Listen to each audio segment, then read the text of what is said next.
I'd like to call this meeting to order. It is Wednesday, August 20th, 5:31 p.m. It is our second night of budget hearings for the 2026 budget. Could the clerk please call the roll? Certainly. Councilmember Stossberg? Here. Ruff? Rallo? Here. Piedmont Smith? Here. Flaherty? Here. Daly? Here. Zulik? Here. Rosenbarger? Here. Nassari? Thank you. Thank you. So as I mentioned, this is our second night of four for budget hearings spread over 2 weeks for the city's proposed 2026 budget. For folks following along, you can go to bloomington.in.gov/city/budget to find information and links to the budget book or proposed budget. Also, the City Council's webpage, bloomington.in.gov/council, has links to our meeting packets of information, which should include slide decks and presentations as those come to us, along with the meeting schedule. Tonight, we are hearing presentations from 4 departments and a board, along with, I think, probably brief introductions or presentations for 3 priority areas that are the framing device the administration has used this year for its budget proposal. So the order of that will be a priority area introduction on affordable housing and homelessness with 5 minutes, then housing and neighborhood development department's presentation at 20 minutes, priority area introduction for economic development allotted for 5 minutes, then a presentation from the Monroe County Capital Improvement Board, 5 minutes, the Economic and Sustainable Development Department at 20 minutes, then a priority area introduction for public safety at 5 minutes, the fire department at 15 minutes, and finally, we will close with the police department/dispatch at 20 minutes. The other thing I would like to remind council members and the public is that we took a motion at the first budget hearing on Monday this week to structure debate for the duration of the budget hearings. That debate limited council member question and answer periods following each presentation to a maximum of 3 minutes per council member. It also limited council member comment period to 3 minutes per council member per presentation, and limited public comment to 2 minutes per speaker per comment period. I believe also we have a council member interested in making a motion to amend that structure for debate, and I would entertain that now. Councilmember Piedmont Smith. Yes, I move that the following 2 points be added to how we conduct the remaining budget hearings. Number 1, after public comment on each budget presentation during the council member comment period, council members may use their 3-minute time allotment to redirect questions made during the public comment period to staff. The 3 minutes would still include the question, the answer, and if any time remains, any final comment from that council member. And number 2, each 3-minute period of council member questions and council member comments is limited to 1 turn for each council member to allow for accurate timekeeping. Second. Okay, we have a motion and a second. Any questions or comments on the motion? Seeing none, we can just take a voice vote. All in favor? Aye. Aye. All opposed? Any abstentions? Okay. That motion passes, so we will have those additional points to structure our debate for the duration of the budget hearings. With that, we can kick off with our priority area introduction for affordable housing and homelessness. And who from the administration do we have to present that priority area? I see Deputy Mayor Knapp raising her hand. Please step up to the dais, introduce yourself and position, and welcome. Good evening, everyone. Deputy Mayor Gretchen Knapp. I'll try to keep this short. So this is one of our, I think, a category that many of us in many of the public and all of us in the administration, I know all of you on council are deeply concerned about. I want to talk a little bit about what we included in this budget book and the priority list, but just know, of course, as a reminder to everyone, that we're very early in the process of defining what programs are, what they look like, how we cluster them. So this is all just for our understanding of what was in here this year and to help inform what we do in future years and how we improve and refine how we talk about these things. Let's see. So what's included in these allocations is departments whose mission is largely centered in this work, and of course that is housing and neighborhood development, which we call HAND here at the city. There are a few other, if you're looking at the list of allocations, a few other offices that have funds that we can already tell without having completed our process affect this area. The Office of the Mayor has a role for a city homelessness response coordinator, clearly relevant to this work. And the Bloomington Police Department also has funds that they use to give out to individuals who are unhoused to assist with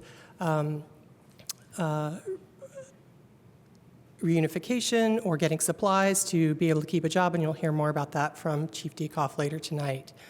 There are a lot of other departments and offices that have work in this area that we can't calculate costs for, either because they give out money in grant form and we don't yet know who those recipients will be, but some of their grants would likely include agencies that serve these purposes and the nonprofits that work in this area.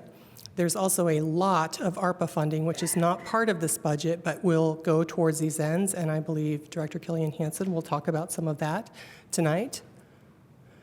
So you'll see that we've clustered these under some kind of chunked out the programs into broad areas: affordable housing initiatives and incentives, community outreach, engagement and education, homelessness and housing instability, housing preservation, neighborhood vitality as it relates to housing preservation, and policy compliance and reporting. Now, one of the things I want to point out is that we only included programs in here and listed programs that address the root causes of homelessness. In other words, my assumption was we wanted to talk about what are we doing to address homelessness and solve that problem. There are a lot of other programs and expenses in the city that deal with the impacts of homelessness on our community, the short-term solutions. I didn't include those here, but we could talk about whether we'd like to do that as a separate exercise or as part of this in the future. We also didn't include work that has to do with housing, but not necessarily affordable housing. So HAND does a whole bunch of work, and some of that work is about preserving housing and making sure that it stays accessible to the community, and some of it is just about making a great neighborhood and a place to live. And so we can talk about in the future what we'd like that to look like as well. So some of our key questions will be, and this will come up with some other issues as well, as we moved from priorities-based budgeting towards outcomes-based budgeting, how do we, within an annual budget cycle and outside of it, come up with what are our outcomes and our KPIs, our key performance indicators for these very long-term initiatives, especially as some of them are accomplished through partner agencies that we are funding or supporting in various ways, but we don't actually do the work ourselves directly. So we'll have to talk about what that looks like. We'll want to talk about which housing efforts are about affordable or attainable housing and just more housing. You can make an argument that all housing makes, having more housing period makes it more affordable. And how do we measure the effectiveness of those pass-through dollars to our partner agencies, as well as how do we present all that during budget season. So I'm happy to entertain questions if anyone has them, or we can move straight on. Thank you very much for your presentation. Do we have any council member questions on the presentation of this priority area? I am seeing none. So we could move to public comment. If there are any members of the public who would like to comment on the priority area of housing and affordable housing and homelessness, please either step up to the dais if you're here in chambers, or if you are joining us online, you can use the raise hand feature in Zoom, or otherwise indicate to the meeting host that you would like to make a comment. I'm seeing none in chambers. Do we have anyone online? No. Okay, thank you very much. And that brings us back to council members for any comments on the administration's presentation of that priority area. Any comments? Seeing none. Okay. Well, with that, we will then jump right in to the presentation from the Housing and Neighborhood Development Department. We have up to 20 minutes set aside for that presentation. I believe we have Director Killian Hansen joining us to present. Welcome. Please state your name and title, and we're looking forward to the presentation. Do I need to sign in on the sheet as well? I don't think the clerk is tracking that for budget hearings, so Okay. don't worry about it. All right, thank you. All right, and is the presentation coming? Oh, it's over there. Okay, sorry about that. Good evening. I am Anna Killian Hansen, and I have the pleasure of serving as the Director of Housing and Neighborhood Development, lovingly known as HAND. As you know, HAND is an incredibly diverse department with numerous programs covering many priority areas. Key HAND priorities include affordable housing and homelessness, community health and vitality, public safety, and economic development. Affordable housing, homelessness, community health and vitality, public safety, and economic development are deeply interconnected. Each one influences and is influenced by the others. If one of these areas is weak, it affects the rest. A lack of affordable housing means a rise in homelessness, poor health and safety outcomes, reduced community vitality, economic stagnation. But the reverse is also true. An investment in housing and health and safety means stronger communities, economic growth, lower homelessness, greater public well-being. Community engagement is the foundation of healthy, resilient, and thriving communities. It transforms residents from passive recipients of services into active partners in creating solutions. It is what transforms housings from units into a home and from survival into a foundation for growth. HAND offers numerous initiatives to engage and build community. Annually, we host Residence Academy, where participants learn about the challenges faced by city government as it balances budget limitations with community goals and service needs. We host Blooming Neighborhoods in partnership with KONA, an annual celebration to provide an opportunity for neighborhood groups to network, share, and celebrate accomplishments. We provide 2 monthly newsletters, the Hand Update and Rental Central, to keep our community informed. Just this spring, we welcomed our newest community building tool, the long-awaited Community Events Trailer, filled with the equipment, supplies, and games you need to throw one heck of a neighborhood block party or other community gathering. We also provide numerous grants to neighborhoods to gather, engage, beautify, and address special areas of concern and build community. Whether someone is renting, buying, or trying to stay housed, financial literacy supports housing success at every stage. Financial education is essential to housing because it equips individuals and families with the knowledge and tools to make informed decisions, avoid housing instability, and build long-term security. HAND provides housing counseling to provide that financial education, including pre-purchase counseling, budgeting, credit counseling, mortgage delinquency and default resolution, foreclosure avoidance, reverse mortgage counseling, predatory lending education, fair housing education, and rental counseling. Tenants represent about 60% of our households within city limits. Being educated and supported empowers them to be stable, responsible, and a protected participant in the housing ecosystem. We offer a free course called R101, which helps tenants understand leases, tenant and landlord rights and responsibilities, financial management, city rules, good neighboring and housekeeping skills, and how to stay safe. We also provide rental deposit assistance and are piloting a new tenant-based rental assistance program to provide support.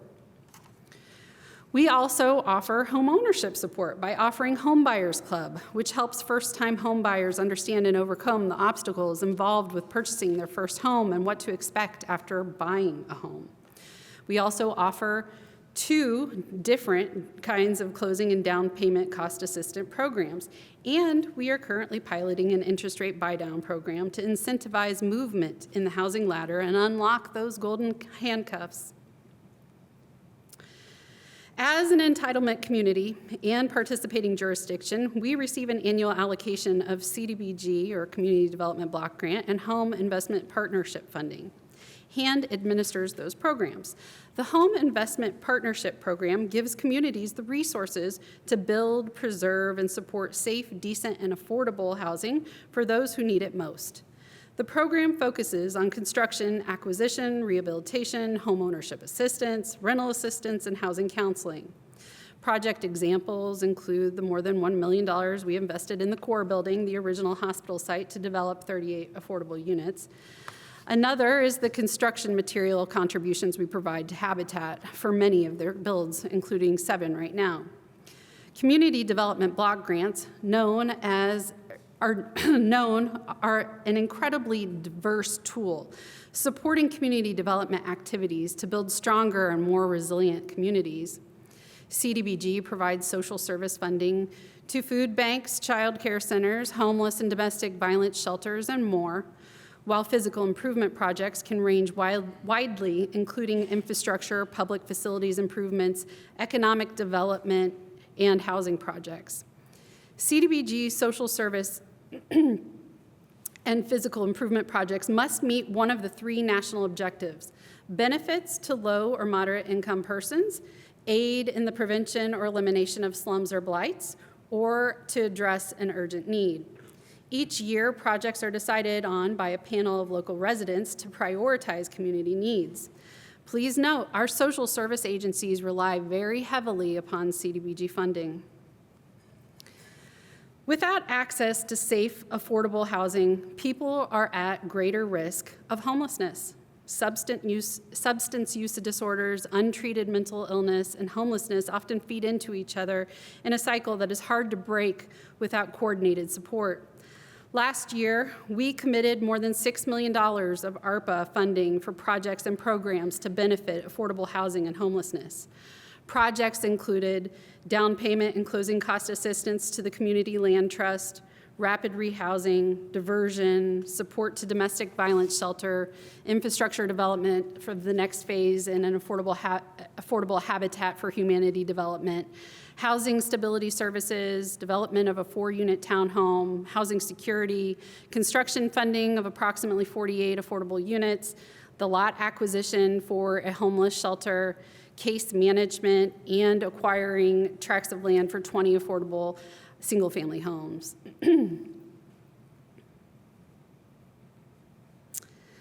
To increase the supply of decent, affordable housing for community, we administer the Housing Development Fund, providing low-cost loans and grants. To preserve our housing stock, offering stability to those in need and restoring the health and safety and habitability of a home, we offer the Emergency Home Repair Program. We also offer owner-occupied rehabilitation program to provide affordable financing to qualified homeowners to make property improvements. The program offers a 0% interest loan of up to $50,000 to qualified residents. Without preservation efforts, homes may be lost to disrepair, gentrification, or redevelopment, reducing the total affordable housing supply. We offer a home modifications for accessible living program, which is designed to provide modifications for income-qualified residents facing accessibility challenges at home. Modifications include, but are not limited to, ramp installation, doorway and hallway widening, additional lighting installation, and handle and grip bar installations in bathrooms. This grant helps support independent living and prevents displacement and housing instability, especially for low-income residents. Rapid rehousing and case management are essential tools in addressing homelessness and housing security because they focus on getting people housed quickly while providing supportive services they need to stay housed long-term. We are providing funding for rapid rehousing to provide a combination of short-term financial assistance for items such as security deposits, rent, utilities, moving expenses, application fees, et cetera, alongside supportive case management, and case management to focus on assisting persons reach their goal of finding permanent housing and addressing the barriers. 60% of our households are cost burdened, spending more than 30% of their income on housing expenses. A job loss, medical emergency, or rent increase can push housing insecure households into homelessness overnight, especially when they lack savings or support. Addressing housing insecurity early can stop homelessness before it starts. That's why we are providing funding for diversion and eviction prevention services to prevent evictions and homelessness. I spend a lot of my time working on economic development with not only our federal programs, but also the Redevelopment Commission. One of the biggest RDC projects right now is the redevelopment efforts occurring at the former hospital site, Hopewell. Hopewell has been an enormous economic development project that involves numerous city departments, including ESD, engineering, planning, and parks, and our dedicated commission. Hopewell is a once-in-a-generation opportunity for the city to shape a new neighborhood, and with that comes a responsibility to get it right. We are extremely excited to be moving forward on Hopewell South with an approach that uses pre-approved home designs to save time and money, welcomes local builders to the table, and supports a healthy mix of attainable and market-rate homes. Hopewell provides an incredible chance to bring housing supply to our market, which we so desperately need. We are incredibly excited to make more progress at Hopewell in the coming months. Our largest program by far is our Title 16 rental program, inspecting and permitting rental units within city limits on a 3, 4, or 5-year cycle, which is determined by compliance. We also conduct complaint inspections for both landlord and tenants requiring repair of conditions when necessary. Confirmed through our consolidated plan outreach, the rental inspection program has demonstrated that it has helped ensure there's no concentration of multiple housing condition problems within the city limits. My predecessor always said, rentals in Bloomington don't have to be pretty, but they do have to be safe. The Title 16 rental program not only contributes to community health and vitality, it also contributes to public safety. These same inspectors tasked with rental inspections are tasked with Bloomington Municipal Code Title VI enforcement, issuing tickets for trash, grass, snow, and weeds between inspections as they patrol their assigned neighborhoods. And when compliance is not met after several rounds of ticketing, they are tasked with facilitating abatements. Enforcement of Title VI helps preserve property values and supports healthy, safe, and livable neighborhoods. While HAND contributes to public safety through compliance enforcement of Title 16 and 6, we also contribute to public safety through enforcement of Title 17, unsafe buildings and construction regulations, issuing orders to repair, vacate, seal, or remove when necessary. Compliance is a term used frequently in our department. Compliance with numerous codes we are tasked with enforcing, but also the onerous federal regulations associated with many of our grants that we administer. Our HUD programs require regular reporting, annual action plans, consolidated annual performance and evaluation reports, consolidated plans, financial reporting, risk assessments, the list goes on. Because we are administering these funds, we are also tasked with ensuring that subrecipients are complying with federal regulations, which are too numerous to count. A significant portion of our time is spent in grant management and compliance reporting. A lack of federal compliance means that we are liable, even for things our subrecipients do. A lack of compliance means that we increase our risk assessments and jeopardize further funding for everyone in our community who relies on it. Speaking of compliance, for every HUD project, we are required to perform an environmental review to ensure that projects do not negatively impact the surrounding environment and that the project site does not pose adverse environmental or health effects on users or residents. Under 24 CFR Part 58, there are 17 federal laws, executive orders, and regulations that must be reviewed, along with any relevant state or local requirements. Any ground-disturbing activity on projects, even hypothesizing the use of federal funds made prior to an environmental review, is considered a choice-limiting action and removes our opportunity to utilize those funds. We also house the city's historic preservation program and are so thankful to have a great preservationist who helps guide our community through our intricacies of certificates of appropriateness, demolition delays, nominations, registries, local historic districts, and the Historic Preservation Commission. Our efforts to support affordable housing and homelessness, community health and vitality, public safety, and economic development are all essential to the long-term viability of our city because they are deeply interconnected and collectively create the foundation for a stable, thriving community.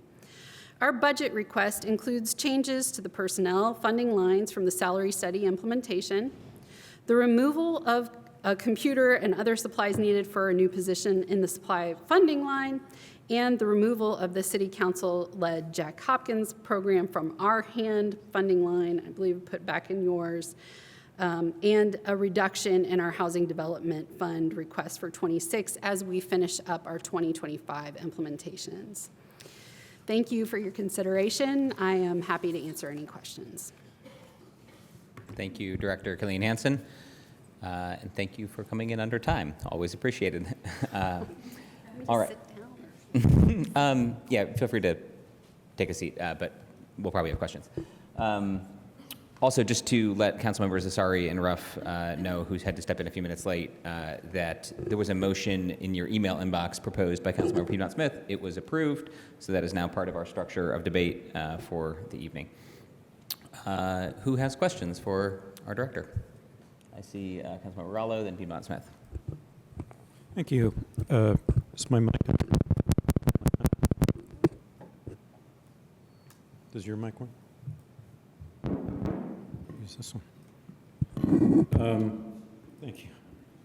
So my question is, I have a couple questions. One is, hand enforces property maintenance code for the city and also landscaping plan enforcement. And I wondered if that is still the case. In other words, do I direct any sort of violations that might have occurred to your department for enforcement, notice of violation and so forth? Yes, I'm not aware of any changes specifically. Okay, my other question, may I? I'll make it brief. Yes, in fact, the motion indicated that Yeah. you need to use it all at one time. That's right, forgot.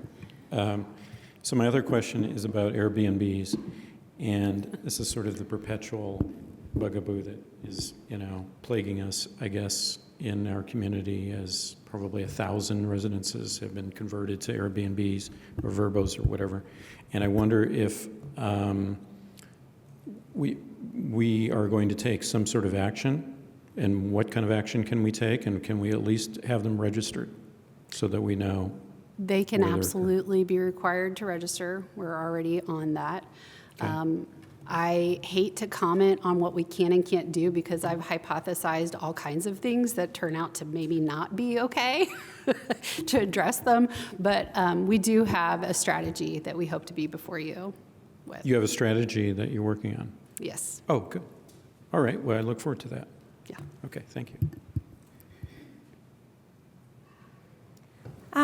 Thank you, Ms. Killian Hansen. I know this is a busy time of year for hand with all the new and returning residents. I wanted to ask about the Housing Development Fund. How is it doing as far as revenues into that fund versus expenditures out of the fund? Can you speak to that? We're still in the green, and I think that the controller can also comment on that, but I do believe that we received at least, it was well over $1 million for, I believe, the Core Spaces project down on, it's College, North College, the taller complex. You are correct. I am correct, yes. So there was $1 million received this year? It was a little more than $1 million, I believe. Yeah, I don't have the exact figure, but I'd be happy to get that back to you. But we did receive that this year. We do, the fund is healthy. Okay, so there's a good balance between revenues and expenditures, at least Yes. currently. Okay, my next question is about the long list of programs you mentioned that were funded by ARPA, and of course, Yes. that's expiring at the end of 2026. Yes. Have there been discussions, some of those were one-time investments, but some of them are for ongoing needs. Have there been discussions about how to continue funding those that are ongoing beyond ARPA? After ARPA, no. No discussions yet? SEA one sort of threw a monkey wrench into our gears, but no, we have not discussed that. Most of the programs are started and off and running, so we sort of need to see how they go and what impacts they make. All right, thank you. Additional questions? I see Councilmember Daley. Please go ahead. Thank you very much. Thank you for that presentation. My question is, how does the average resident know about a lot of the programs that you talked about? For example, the Home Buyers Club, rapid rehousing services, eviction prevention services. Is there proactive outreach, letting people know? There Do they need to is. be- I speak at a lot of places, and yes, we Okay. advertise it as much as we possibly can. Angela Van Roy helps us get out our 2 newsletters. They're out in our newsletters as well. So if somebody's not subscribed, like where would they see that information if they don't even know that it exists? Is there, I guess what I'm getting at, is some budget money spent toward advertising services or what have you?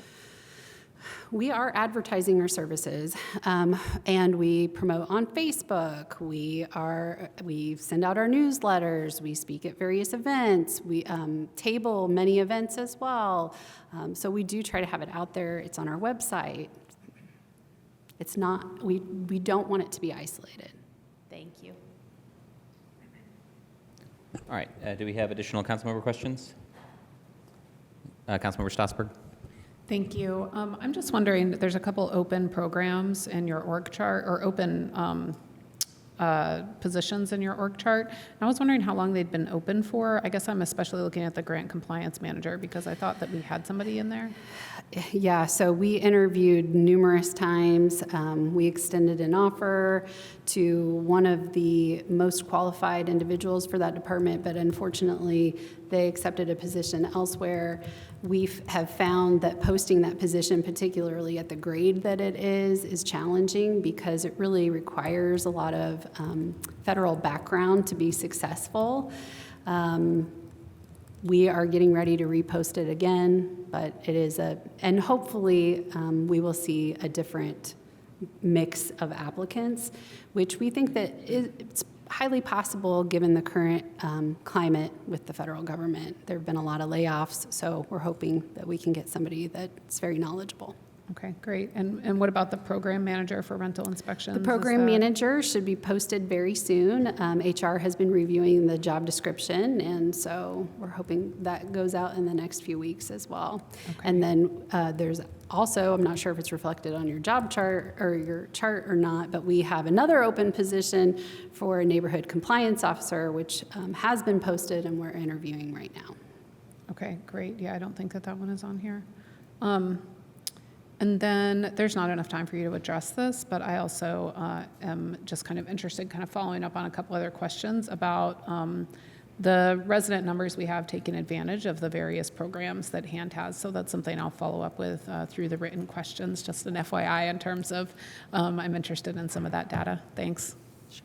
Do we have additional councilmember questions? I see Councilmember Rosenberger. Please go ahead. Hi, thank you. Question about rentals. Do we have any programs to incentivize landlords to be long-term rentals instead of short-term rentals? And then, do we have any programs that allow landlord participation? I know we have so many things that are owner-occupied, like we have the new program to help remove trees if it's owner-occupied, and there's rehab if it's owner-occupied. But I remember some years ago, Assistant Director Scanlon in planning said most of our small landlords, so I don't know how you all define that, maybe 5 homes or smaller, live here in our community. So they are, in fact, small business owners. And I know, like with ESD, we do so much for small business owners, but small landlords are just like very much left out, I think, and almost seen as just like slumlords in a way, even though they might not be, or like, right, it's just, it doesn't seem to be people we prop up in any way. And I don't know, is there anything in the hopper for that, or do we do things that I'm just not aware of? I'm not aware of anything that we currently do to incentivize smaller landlords. We have to be very careful with our rental program. The state did try to take it away from us, so we have to be very neutral and make sure that which is why we do both landlord and tenant complaints, right? So we have to walk a very close line. Whatever we do for the landlords, we're going to have to also do for the tenants, so. Okay, thank you. but we can think about it, and I'm more than happy to collaborate and try and figure out something else. That could be fun. I guess another thing with our rental inspection program, we really only inspect our long-term rentals, right? Like, we don't inspect IU properties because they have their own inspection program for their rentals, and then short-term, we do not. We're not allowed to, the state will not allow us to inspect either IU property or short-term rentals. So we will inspect anything that has a lease that's longer than 30 days. Thanks. Additional councilmember questions? Seeing none, I will ask one that is kind of an accounting question. In the budget book, on page 157, where kind of there's a table that shows the fund and all the account numbers within the fund and the 2023-24 actual amounts, the 2025 adopted amount, and the 2026 proposed amount. The top of page 157, that first personnel services line, all of the account numbers there's like a dramatic increase in the 2026 proposed budget, which seems to be not reflecting, a 10xing of your budget, but rather shifting what were categorized in like other lines in previous years.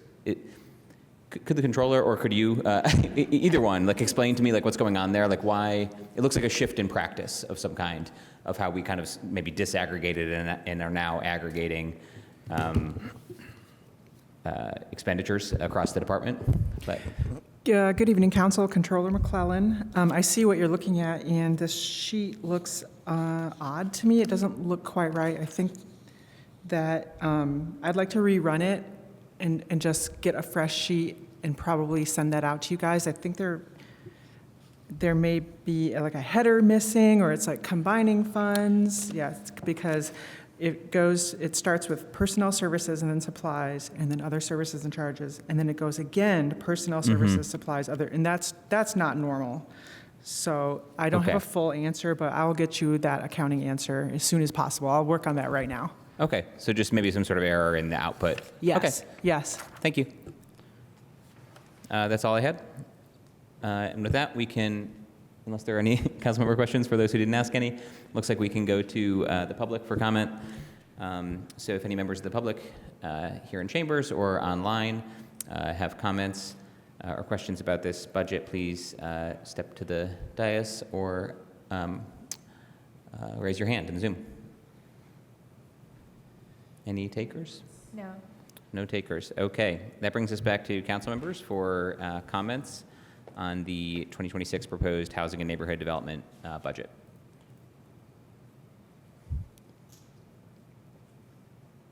I am seeing no comments. Okay, we are moving right along. Thank you very much, Director Colleen Hansen. And with that, we are now at the priority area introduction for economic development. We can welcome Deputy Mayor Knapp back to the podium. What is this, the dais? I think I'm saying the wrong thing. That's a podium. That's a podium. Welcome back to the podium for the presentation of this priority area. Wherever I am, I'm happy to be here. So what we included in that allocation in the budget book that's showing numbers there at the beginning of the priority page is the funding from departments whose mission is largely centered in this work, which is, of course, economic and sustainable development, ESD, as we call them, and external partners on significant projects with the city and have county with fiscal connections, and that's the Capital Improvement Board, CIB, who will be making a guest presentation tonight. There are a few other known costs, so before we go through our official process of allocating every single dollar to every single program, there are a few things that we know already, which is there are some programs that have staffing costs that you could put under economic development, and it's a little iffy on where these things go. So for example, ITS has their digital opportunity grants that give people training and access to tools and training on how to become, to bridge the digital divide. And I sort of categorize that as a workforce development effort, but you could probably categorize it in different ways as well.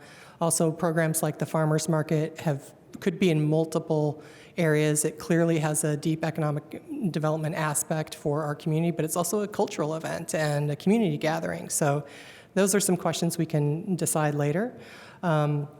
There are also some interesting questions to think about when it comes to economic development in terms of, sorry, I forgot to advance the slide there.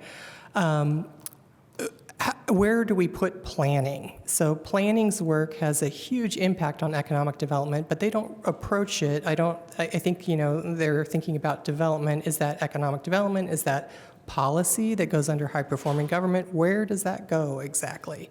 So I didn't put it here, but just wanted to note that for our future conversations. So I wanted to note, too, that when ESD presents tonight, if you look in your budget book on page 175 to 176, the controller has done a little magic on New World for ESD covers many different areas, but including arts, transportation, climate and sustainability, as well as economic development and small business. And so the controller has found a way to make New World tell us what they are spending in each of those focus areas, which don't necessarily align to our priority buckets, but it is interesting information, and so we included it in the budget packet for you to look at, and it is in ESD's memo.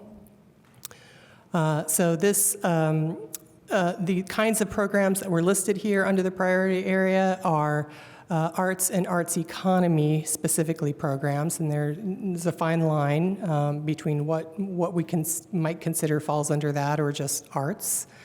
Culture and community building, long-term economic development, small business ecosystem, and workforce development. So we didn't include in the list of programs under economic development ESD programs for arts or sustainability that aren't directly, they don't exist to give an economic development impact, although they may have one.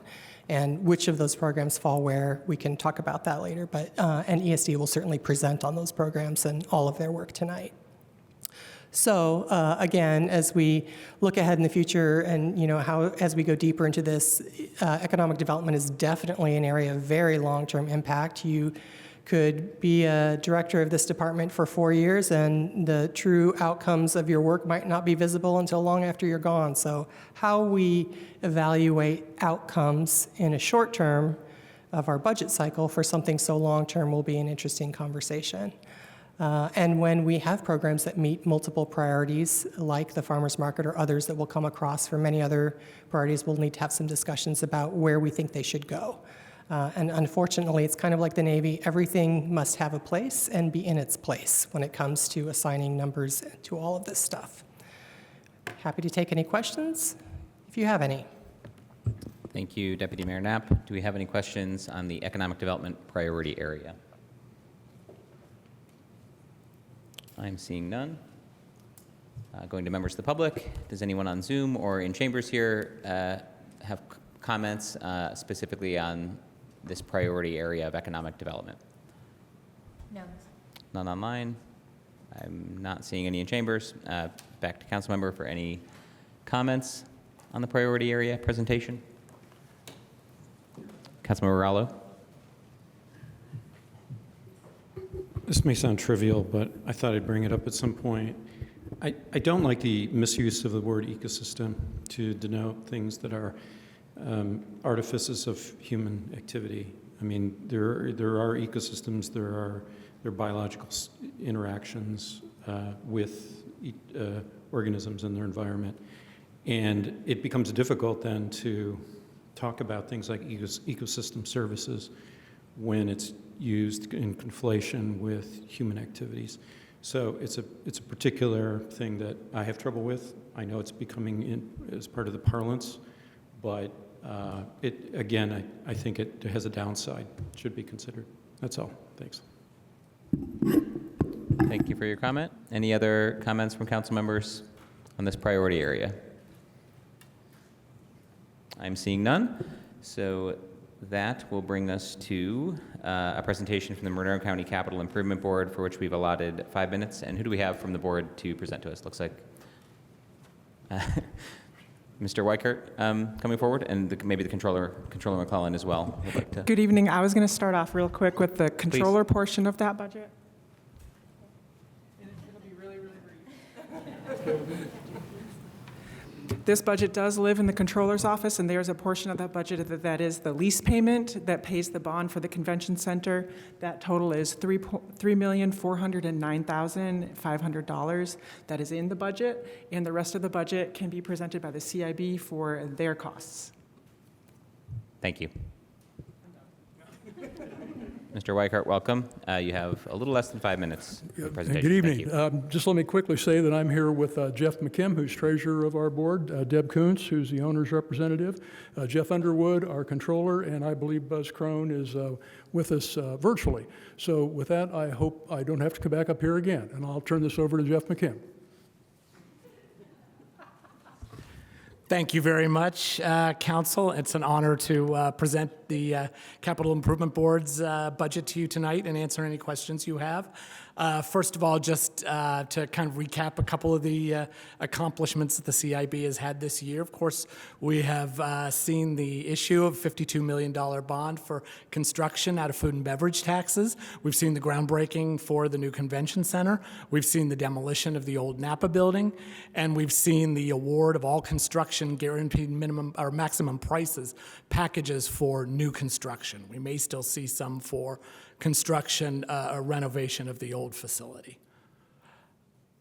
And then two major milestones coming up. Of course, new building target completion date is January 1st of 2027. And then we expect to see the completion of the renovation of the existing building in the convention center on July 1st, 2027. So that's kind of the context. So I'm trying to kind of put our budget into context. And here, the purpose of this slide is not to have you be able to read every tiny little number here, but this brings you back to the cash flow statement for the entire project that was presented by Buzz Crone during the deliberations on the bond.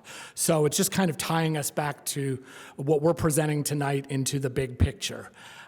So there are a couple of, before we actually get to the budget that we are actually presenting and answering questions on tonight, I just want to kind of tell you what's not in the budget that we are presenting tonight. So first of all, this is not the construction budget. That budget has already been funded by the bond that you yourself have approved. Second, it does not include the architectural fees because those, as in previous years, have been paid for with an existing appropriation out of an open purchase order. And the controller can address more questions about that if you have any. And then finally, the controller just addressed the other piece that's not part of this, and that is the actual food and beverage tax that is used for the annual lease payment. So so ours is everything else other than those items that I just described. So here's the budget that we're actually here to present and answer any questions on. A lot of this is going to be what you've seen before in previous years. We have the legal and controller fees for the Capital Improvement Board itself. We have the professional fees for the owner's representative. Just so everybody knows what the owner's representative is. That's a firm that we hire to essentially protect the government's interest, to protect the owner's interest. And the owner's rep works with the general contractor every day on enforcing contract terms, on discussing the details of the contract, and working with the general contractor or the construction manager on the project. So that is our representative. We have a line that hasn't been identified before in the budget, and that's the insurance line. Up until now, that's been included in the contingency, in the broader contingency fund. This is basically builder's risk insurance. So it's the premium that we pay for insurance to make sure that nothing bad happens to the property due to, like, say, natural disasters while it's under construction, or theft or something like that while it's under construction. We have our annual website costs, and then we have that really big number called other. So let's move on to the slide that explains what other is. And of course, we can go back. So this is essentially what you would call soft costs. And so it includes everything from testing and environmental, for arts, relocation services, furnitures, fixtures, and equipment, the commissioning agent, which essentially performs the role of doing testing of the construction and equipment installation to make sure everything is installed properly to the appropriate quality assurance parameters, safely, and so on. And then we have contingency.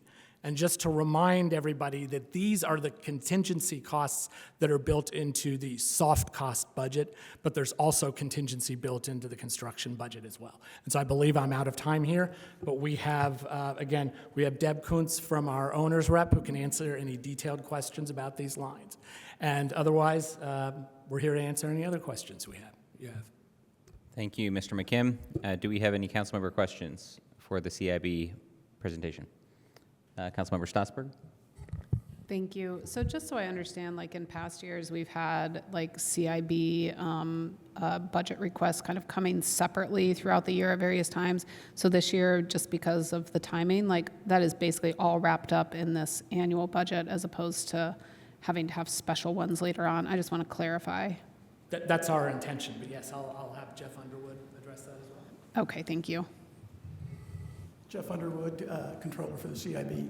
The initial budget was set back in 2023. For 2024, there was initial budget. We came for an additional appropriation later that year to get that full budget, and then we got back on a regular city budget schedule. So we'll be before you this year and then again next year to finish up the project. Okay, great. Thank you. Do we have other council member questions? Councilmember Rallo? Any updates on the debate about the sewer pipe? Anyone want to? I believe we can let Mr. Weikart answer that. Okay.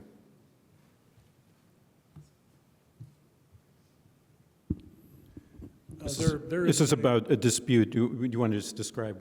Yeah, and I would not describe it as a dispute. I would describe it as we had a difference of opinion, briefly. I had asked the CBU staff to consider a proposal I was offering on the table. They thought about it. They treated the proposal very respectfully. They came back and didn't find it agreeable, and we've moved on. So there isn't any dispute at this point. Thank you. Any other council member questions?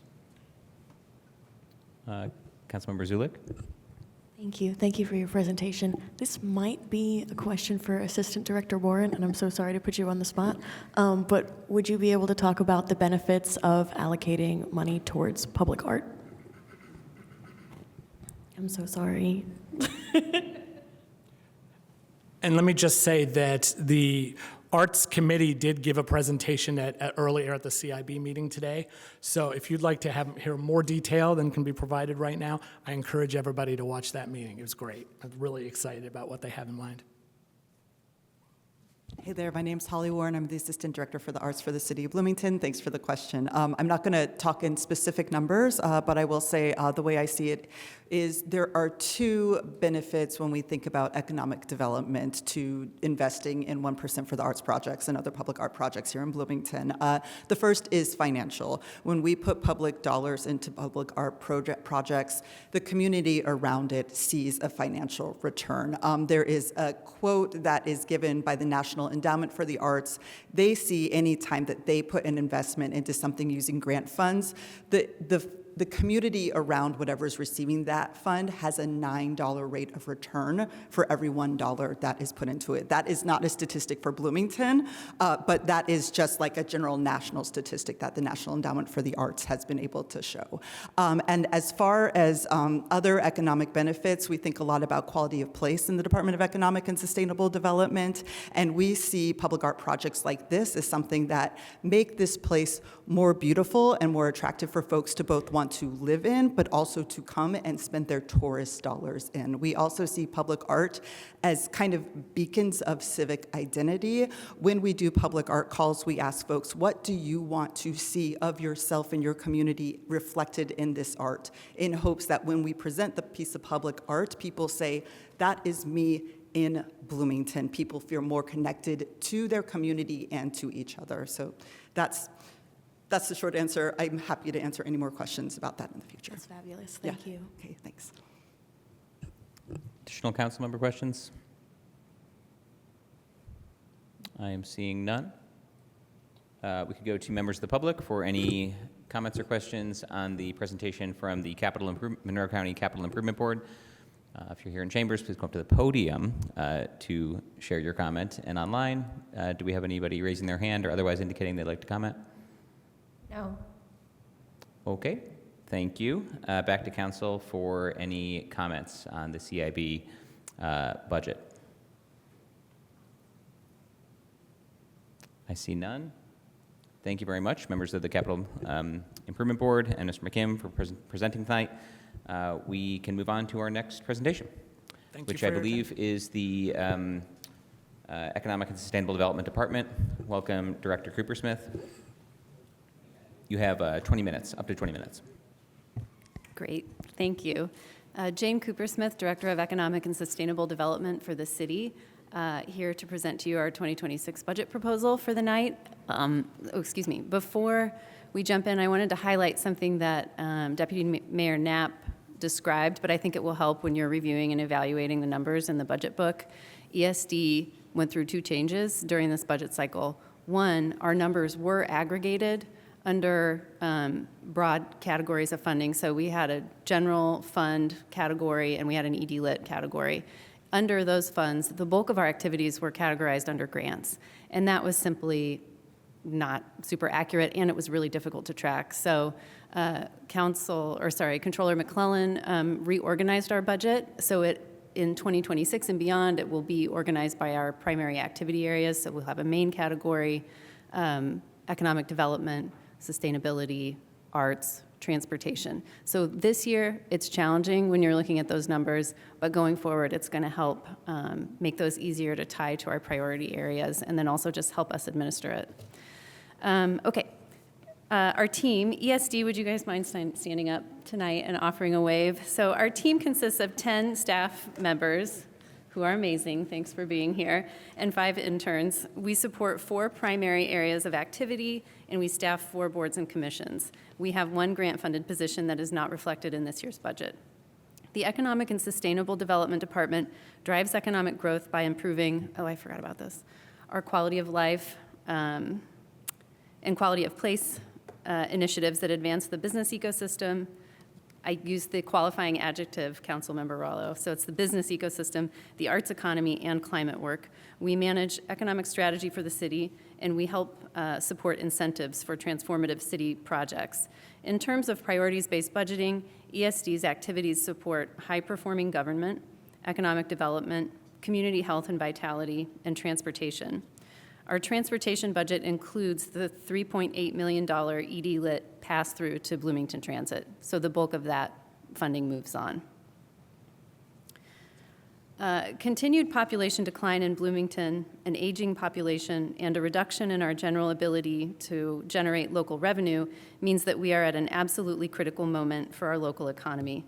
In 2024 and 2025, the administration worked on an economic development framework that advances 3 key goals: grow the workforce population, grow wages, and reinforce our economic base. All of our activities in ESD's key priority areas support these critical goals. In my presentation tonight, I'll excerpt some details from our framework, and I will provide highlights of 2025 accomplishments and some of our 2026 proposals. This is, again, not exhaustive, but I want to share a couple of sub-goals that are reflected in our 2026 proposed budget. The first is to establish and activate nodes of distinct identity in order to make Bloomington a magnet for workforce population. We are doing this through the CCC grant partnership in the Trades District to further advance the Trades District as a hub for both art and tech innovation. The mill has leased nearly 68% of space in the Forge. There is a letter of intent in place for a hotel in the Trades District. The mill is advancing a plan for expansion, and with the support of the College and Community Collaboration Grant, the city is working with IU to develop additional public art and gateway pieces to solidify the identity of the district. Additionally, we are working to organize small business groups in other nodes across the community, including the area surrounding Miller's Showers Park, which has seen significant changes since the adoption of the UDO in 2020, and which will benefit from additional attention in 2026. Staff is currently working on legislation related to the Stadium District that it will bring to council at the end of September. Staff time will be the key resource dedicated to organizing this district, and as well as the East and West Side business groups that we're working to convene. The second goal listed is to become the center of creativity for Indiana. This means not just having great public art, but having a talent pipeline for artists that includes studio space, professional development opportunities, the ability to collaborate with our regional partners, and the ability to earn a living as an artist or a creative professional.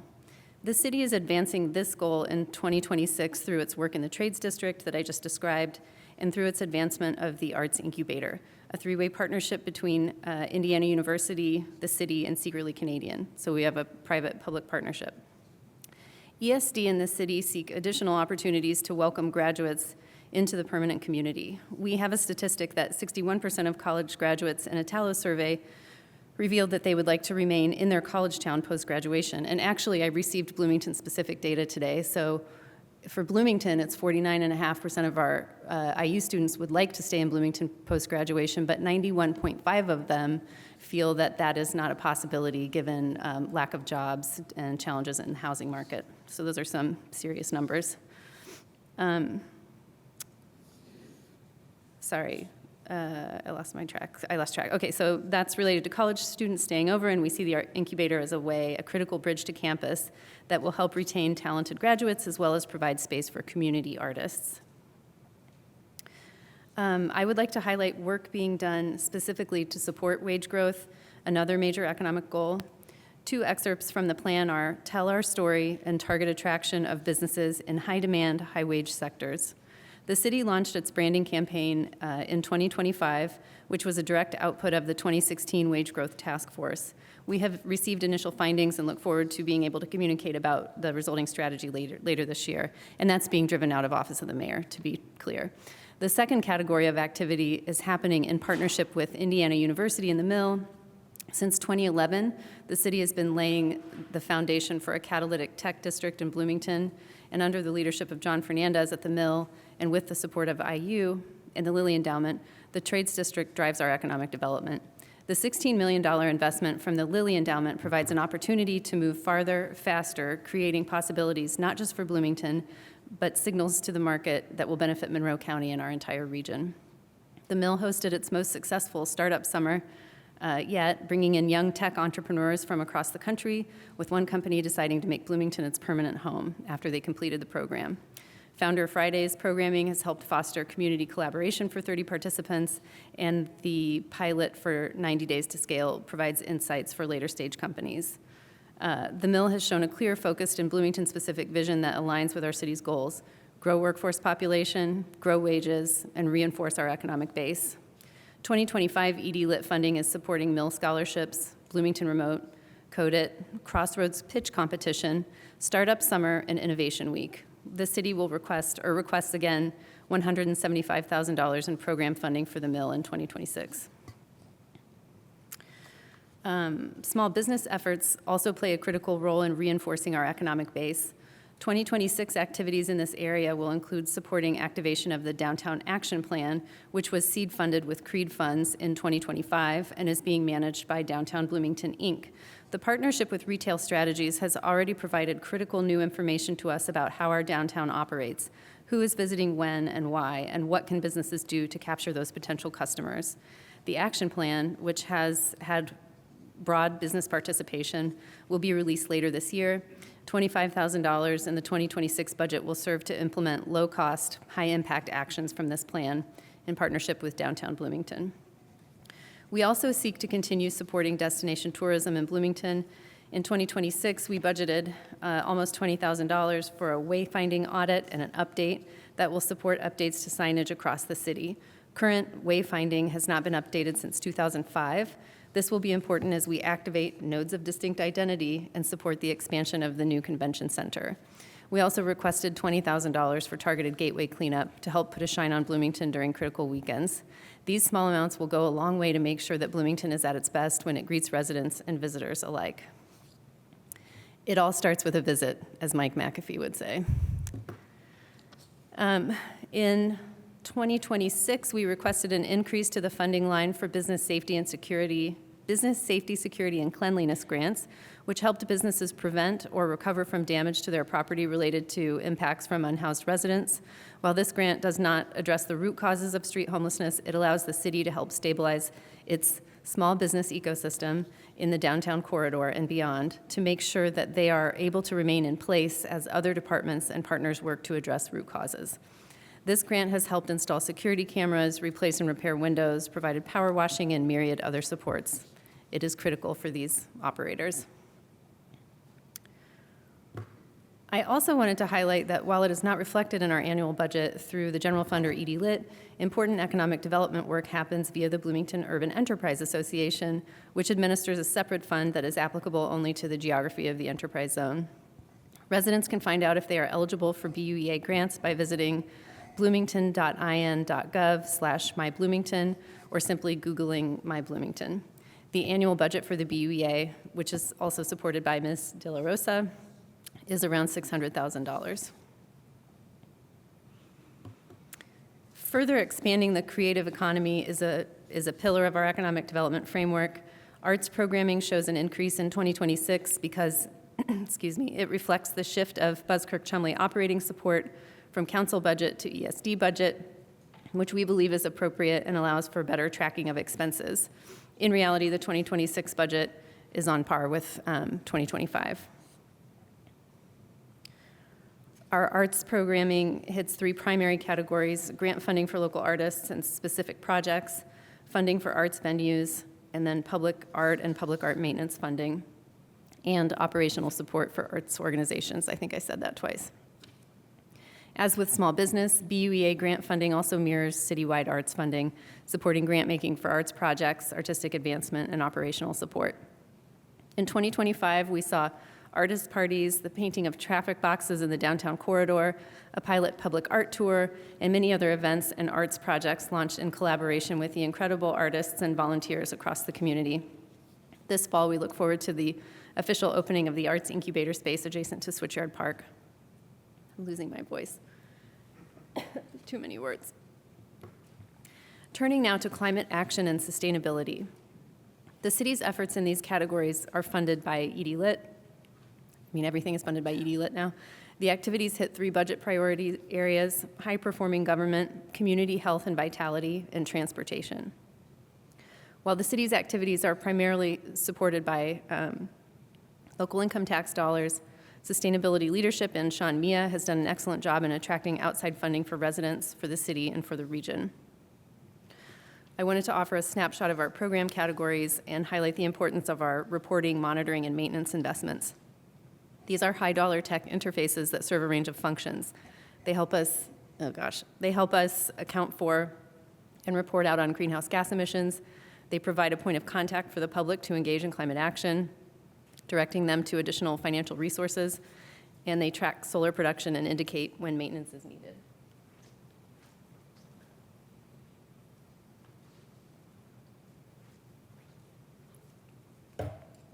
Sorry about that. Okay, so I think I need to go to the next one.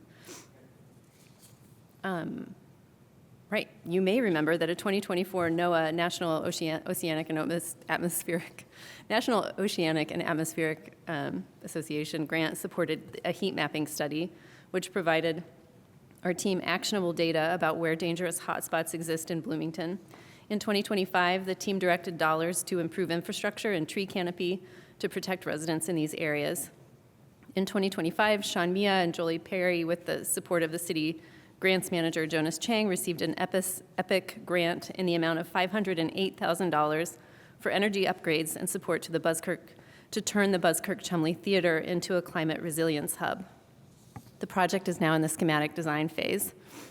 For 2026, I also wanted to underscore the difficult choices that we've made in this focus area. We reduced the budget for Stay Cool Bloomington to $25,000. We reduced the total volume of SEAL funding to $200,000 from $300,000. We made smaller reductions to sustainability grants, e-bike voucher, and bus stop fund lines. Sorry, I'm speeding up so I don't go over. While we are deeply disappointed to reduce these funding lines, we believe that the city's climate action plan goal of reducing emissions to 2018 levels by 2030 can still be achieved with our reduced and targeted 2026 budget. And this slide highlights an important milestone for Bloomington. It illustrates the inaugural trip to Ivy Tech for Bloomington Transit, helping connect students and employees on the West Side Employment Zone to our city's core. While ESD's transportation line reads as the most significant component of our departmental budget, the bulk of this nearly $4 million is pass-through funding for Bloomington Transit. John Connell will present to you on the 27th, and we'll talk in depth about what they have accomplished with this funding. I'm so sorry. The interlocal agreement that transfers $3,806,100 to Bloomington Transit for expansion of service expires at the end of 2027. Excuse me. On the continued theme of doing less with less, the 2026 TDM strategy represents a change for the city. We propose a funding reduction in the Go Bloomington website and related marketing efforts. The goal of increasing the number of people using public transit, walking, biking, and carpooling has not changed. We still want that. The current strategy was a marketing campaign driving people to the Go Bloomington website and incentivizing them to create an account. The campaign itself was very effective, great marketing and great people-created accounts. But what we didn't have is evidence that people retained the accounts and kept using them after the initial incentive, or that people who did use the accounts and enter data were actually changing their behavior, entering a new bike ride versus entering what they already do every day. So we also don't have evidence that putting a lot of dollars into promoting this particular website that tracks usage of public transit is more effective at changing behavior than, say, simply putting dollars into public transit directly with no middleman. I'm so sorry. For these reasons, 2026 represents an opportunity to refocus our TDM efforts and to update our strategy for our new revenue context while continuing to manage the remaining components of the program. And all of that said, I want to thank Jeff Jackson and the team at 1031 Marketing, which is a local startup that we supported with these funds, for their work in engaging the community in our TDM efforts. It will serve as a strong foundation for what comes next. I'll cut it short. With that, I'm happy to take questions. I just can't get another sentence out. Okay, so sorry. Sorry that you're dealing with a sore throat. Thank you very much for the presentation, Director Cooper-Smith. Do we have questions from council members? Thank you so much. Any council members with questions? Councilmember Stossberg and then Piedmont Smith. Okay, I wasn't planning on going first. I thought there would be another minute, so hopefully I can use my 3 minutes wisely. I guess one of the lines in your budget memo was other services reflecting an elimination of certain sponsorships like BEDC and SBDC. So you didn't talk about that at all, I don't think, in your presentation. So if you could just talk about that for a quick minute, that would be great. I think for both of those funding lines, we're really asking what's essential for Bloomington. So the SBDC is the Small Business Development Center, and they provide technical assistance and a wide range of assistance to small business startups and extant businesses across the community. They have a number of funding sources, and will continue receiving support from the BUEA for some of their Bloomington activity. They received $5,000. We didn't feel like this amount was essential to their success, and we have reallocated that to other programs that we think are essential for Bloomington at this time.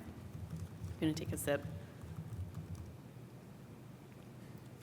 And by the same token, with our funding reduction or removal from BEDC, we are simply required to focus on what's working now and what is working for Bloomington now. And our economic development strategy is coming out of the Trades District and out of this office and out of the mayor's office, and in partnership with our many wonderful partners. We will retain a membership to the BEDC, and we will continue collaborating with them.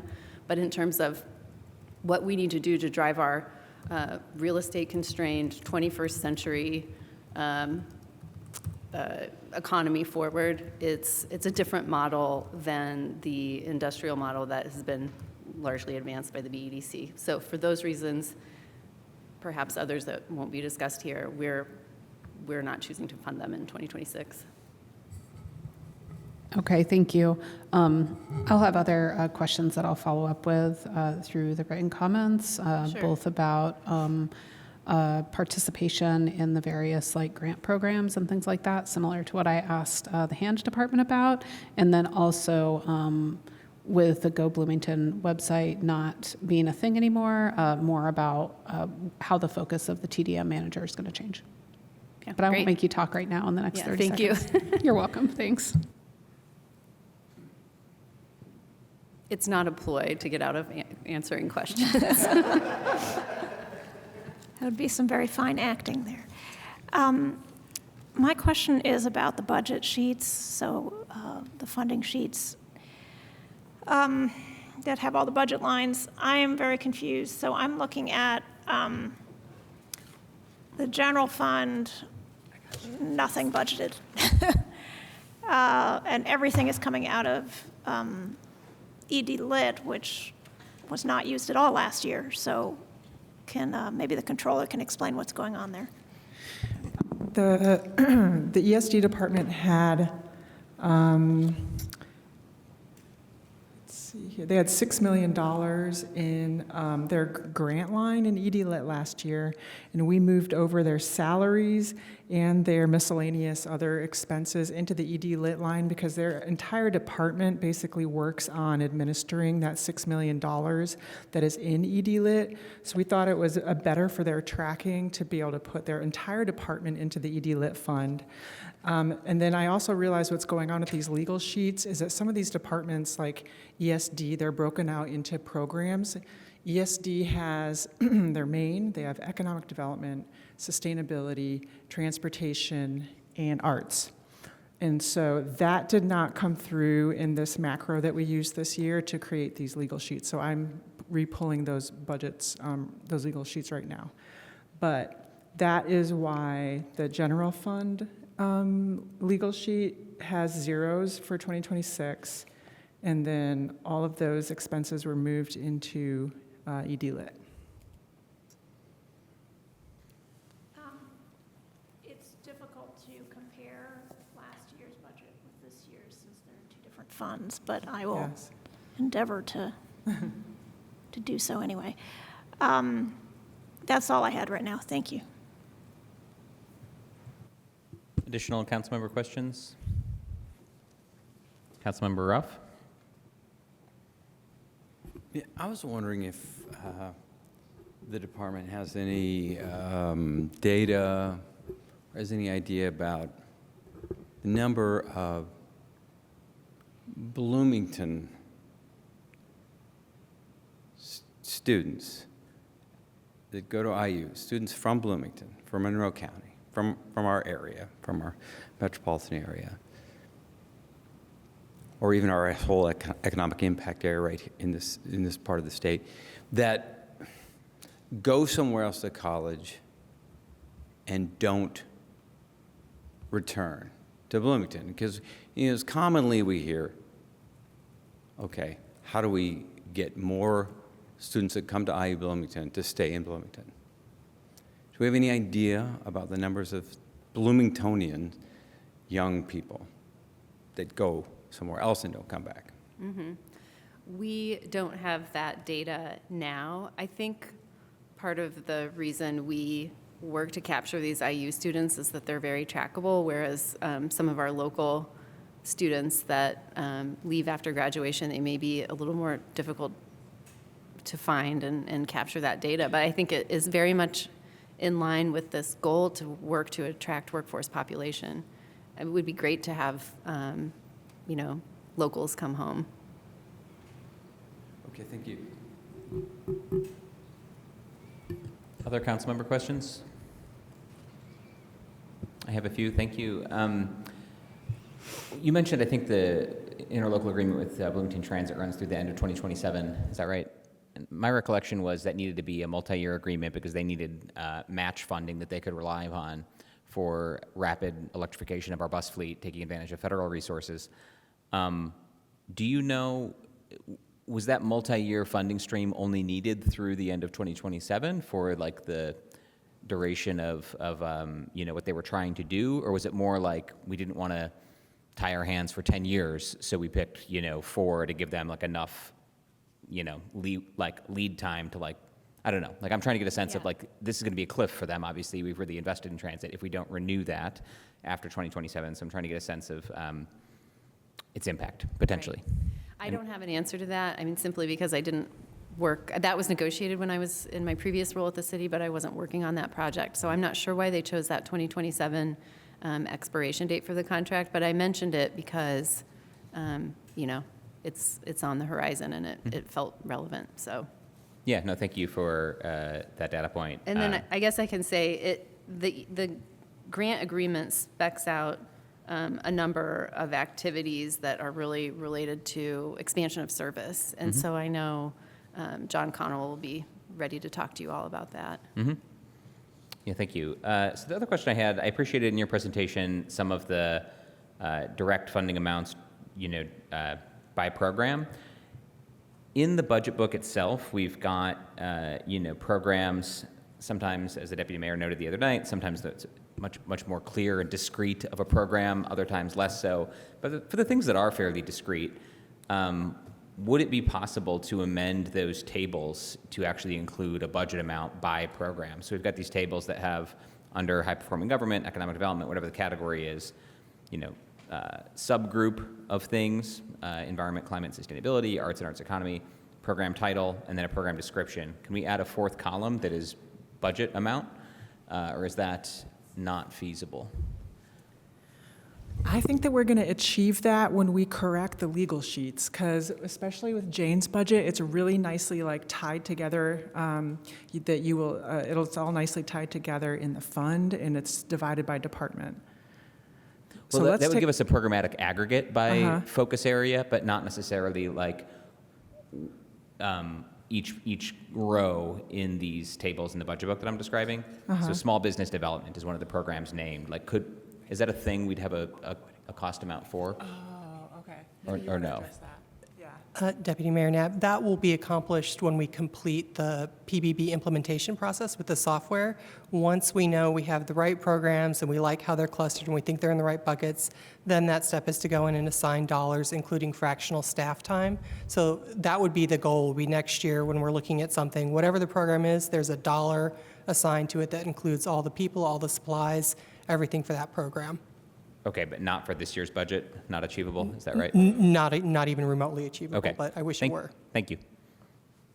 Any other council member questions before we go to public comment? Councilmember Rallo, please. Thank you. Thanks for the presentation. Are we still deploying solar panels? Yes, we are. Okay. Sean, would you like to talk about that work right now?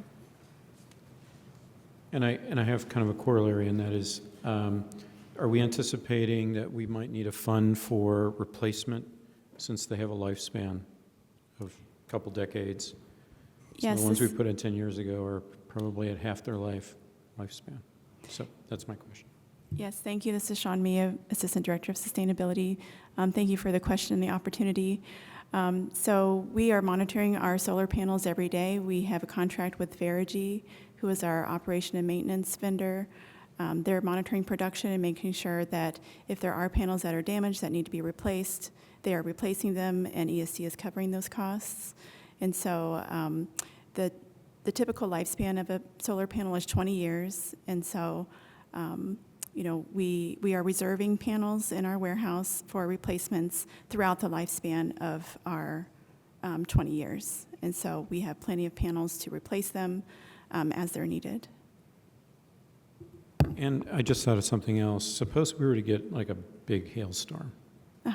Would that pretty much ruin many of them, or are they up to that sort of stress? If we were They're designed to withstand typical storms. If it's a major hailstorm, we probably will see some damage.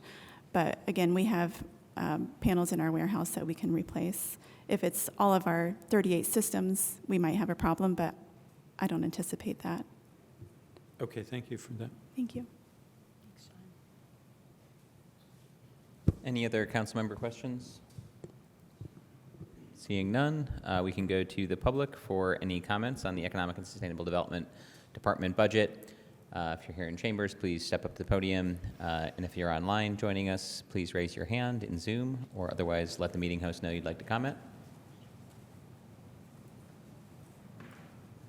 You could be first. You could be the first public commenter of tonight. Okay. Well, I take it we have none. Yeah. And that will bring us back to council for comment on the ESD budget. Any comments from council members? I see Councilmember Ruff and then Piedmont Smith. Well, I just want to follow up sort of with the question I asked.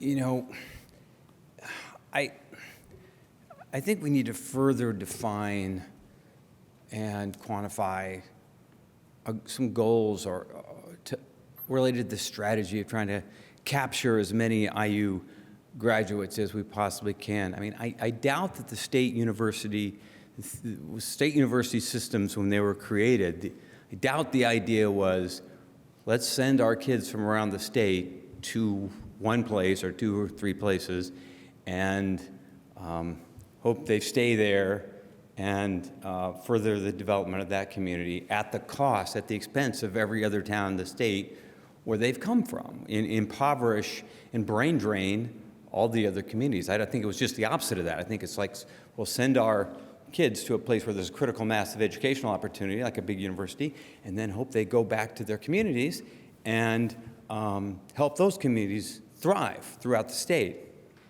Now, I know Bloomington, you know, I grew up here, several others of us grew up here.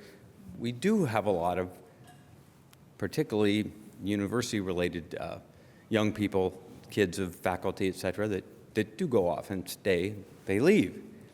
So some idea of what that ratio is, what the balance is, and some goal set for, you know, what percentage of what we see drain away from Bloomington, our young, talented, and best and brightest, and have our goal of capturing our share here to remain here that came from out of town to come here, have some relationship between those two. I just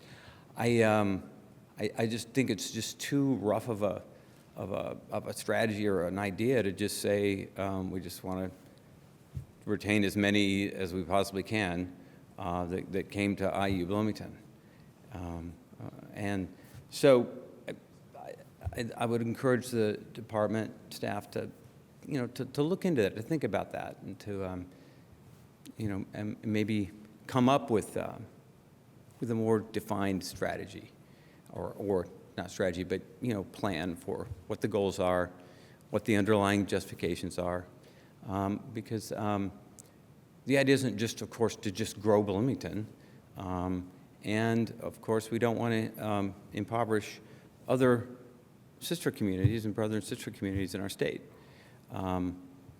by trying to keep their best and brightest here. So anyway, that's all. Thank you. I just want to say this department has done some of the hard work of cutting some programs or cutting some support, which I think all departments are going to have to look at doing in the coming years with the impact of SEA 1. So I appreciate that. I think that's, these are small cuts, of course. This is not a big department with a huge budget to begin with, but we do need to start thinking critically about our investments and the biggest bang for the buck and such as far as implementing our city goals. I was going to say something else, but it has just gone right out of my brain. So thank you for your presentation. And with your own motion, that was your one chance. You can't have another bite at the apple. Okay. Do we have any other council member comments on the ESD budget? I have a few. Let's see. I think, so this is about the ESD budget and also kind of the budget writ large and some of our changes in our approach, which I appreciate that we're trying new things and you know, reorienting in some ways. I'm having, at times, a little bit of a hard time, like, getting the full picture. Like, and I've been comparing to past budget books in some sense. That's part of why I asked about the lists of programs we have and whether we could have dollar amounts with them. A little bit, to ESD's credit, you did that in your presentation for some of the things. I'm looking back at like last year's budget presentations, for instance. We presented on goals for the departments for each year, and tended to have more granular detail across the board. All departments with like where the money's actually going. So last year under like climate action and climate resilience, we saw the 1.575 million. Allocation, and then 70,000 for solar operations and maintenance. We had a kind of similar breakdown on slides, today. Less so in the Housing and Neighborhood Development Department, for instance. We didn't really have any type of programmatic costs. And I think that's important for us to have that type of visibility for the very purpose of making the difficult choices about trade-offs and about where we need to scale things back. So too, we need to know how well things are functioning. So when you only have one fund for a department and you kind of see the aggregate figures for a fund, it's just really hard to get a clear picture and to be able to have real impact or even say in kind of like these trade-offs we should be collectively making together. So to the extent that we can, I think programmatic costs would be great to include. I recognize per the Deputy Mayor's comment earlier that I don't think that's going to be possible for everything. But it might for some things. So that would be really helpful. The other thing I wanted to comment on, and I wonder if this was Councilmember Piedmont Smith's other thought, which is the shift in the practice of this year to move all salaries and personnel into the ED Lit Fund. When we approved the ED Lit Fund 4 years or so ago, a major concern at the time was that it would sort of get swept into the general fund, and there would be very little visibility or accountability to a set of priorities to do new things rooted in the outcomes we're trying to achieve in bold goals like the climate action plan, like our transportation plan, like our comprehensive plan. And so the council at that time successfully got a separate fund for ED Lit. We knew priorities would change over time, but the purpose was to say, this is additional. We've got current staffing levels, that kind of thing. We're going to do new stuff with this money that's matched with our priorities and outcomes. And by moving personnel into ED Lit fund for this department, that kind of happens in the general fund now instead, and we lose sight of that. And so it creates like it gets us away from the tools for accountability and visibility that we had put in place in the first place. I'm at my time. But that's some concern to me too. Thank you. Councilmember Rallo.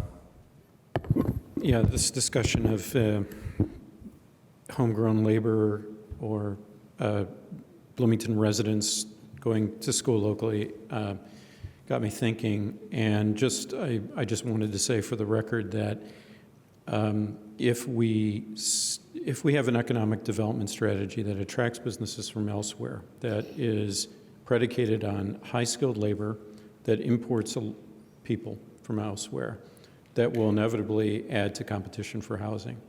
So our housing costs will probably remain the same or go up despite our attempts to increase supply.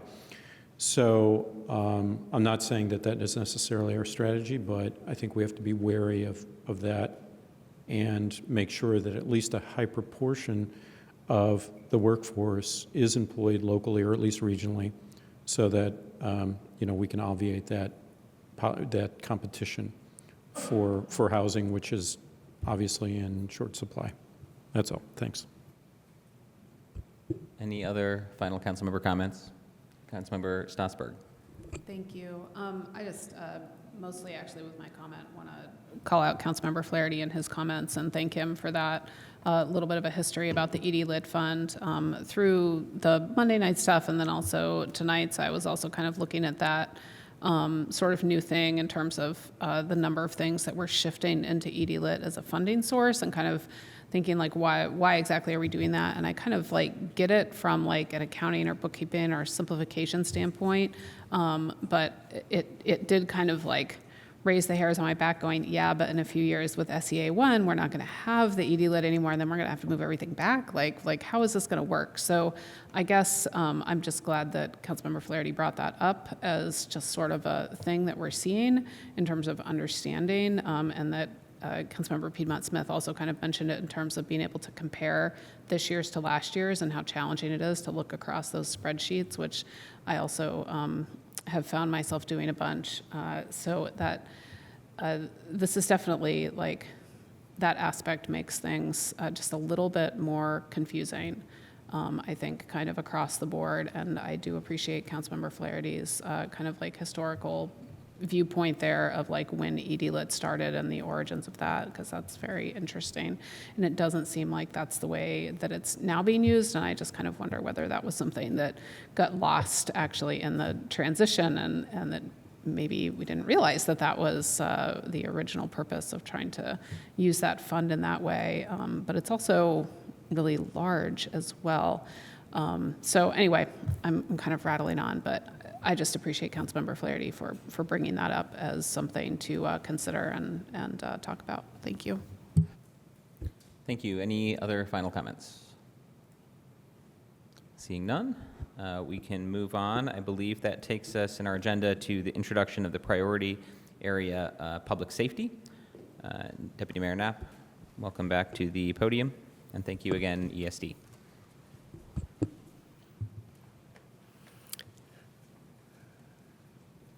Hello again, Deputy Mayor Knapp. So this is a fairly straightforward category in some respects. Obviously, the departments whose mission are largely centering this work, Bloomington Fire Department, Bloomington Police Department, the CIB, that's a mistake, a leftover from another slide. Sorry about that. And then we do have departments that have staff or programs with known costs, in other words, costs that we already have a dollar number attached to that could be considered applicable to this category per Councilmember Flaherty's comments about having dollars attached to things, and those are included here.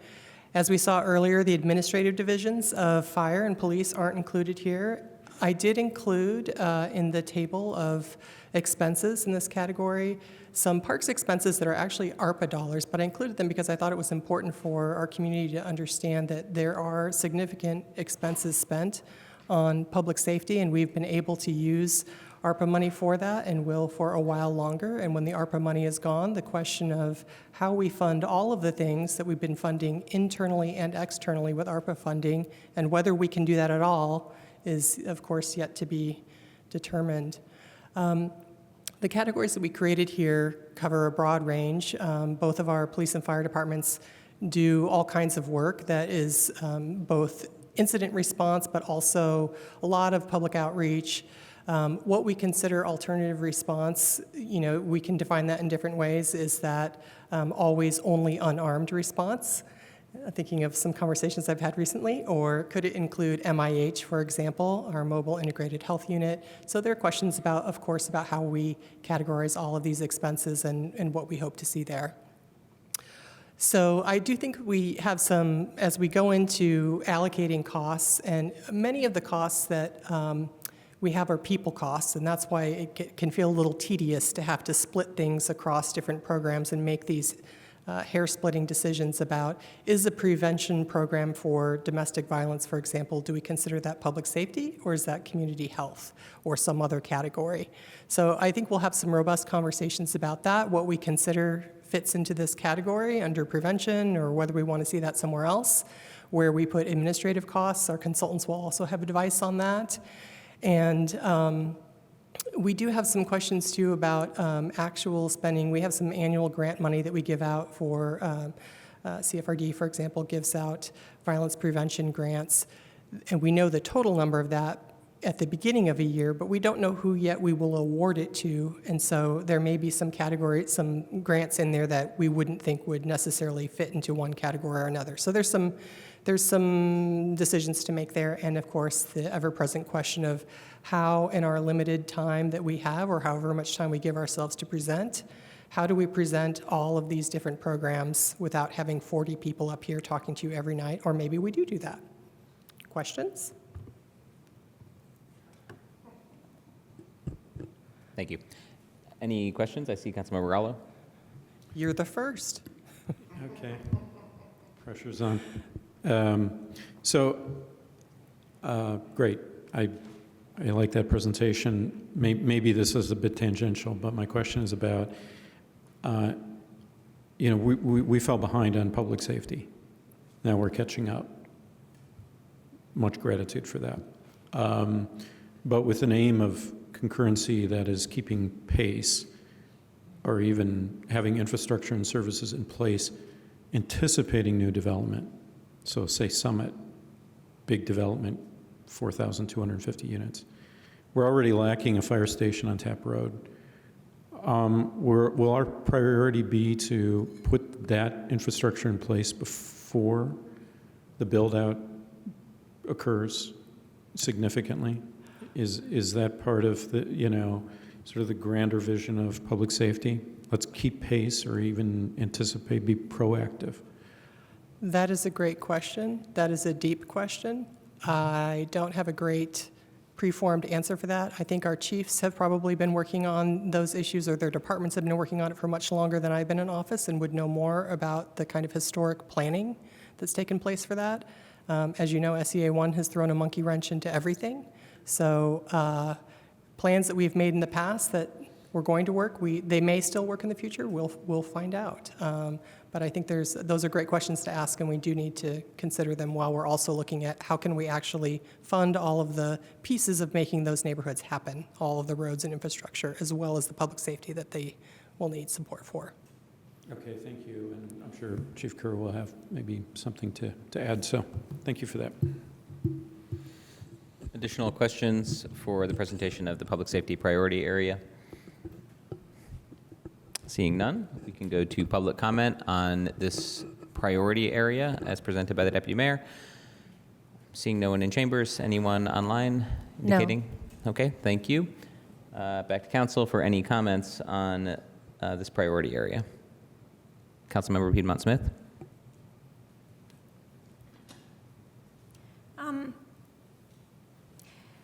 Well, overall, I think it's unfortunate that we don't have another category here other than police and fire, because community safety involves a lot of other ways in which to address emergency situations. A lot of that has to do with social workers, people with mental health experience, peer counselors and such that we're seeing throughout the country are being created and offered through programs that are known as community responder programs in many cities, large and small, throughout the United States. And I know I've talked with the mayor's administration about this, and the Community Advisory on Public Safety Commission came out with a report that reviewed some of those best practices and recommended that we do a study here in Bloomington to see if this might be a good investment here in Bloomington. When you look at just as a concept, you know, that, okay, something is going very wrong, the community is somehow threatened, and your options are to involve law enforcement or to involve the fire department, that is not a really big palette of options. When in many cases, especially as our mental health services have broken down, as the drug addiction crisis has continued, in many cases, those are not the best responses to solve the problem and to get at the root of those problems. So just overall, I would love in the future to see a third category in this, in our budget under public safety, to have a community responder category.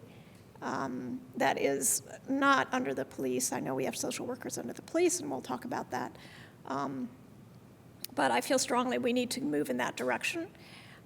So that's my comment about this category, is that we are still stuck in police and fire, whereas really studies have shown, and even historically, if we go to a time before policing, that the community response, the unarmed response, the kind of response where you can't end up in jail, you instead end up with resources to get yourself on a better footing, is something that is missing and that we should really incorporate. Thank you.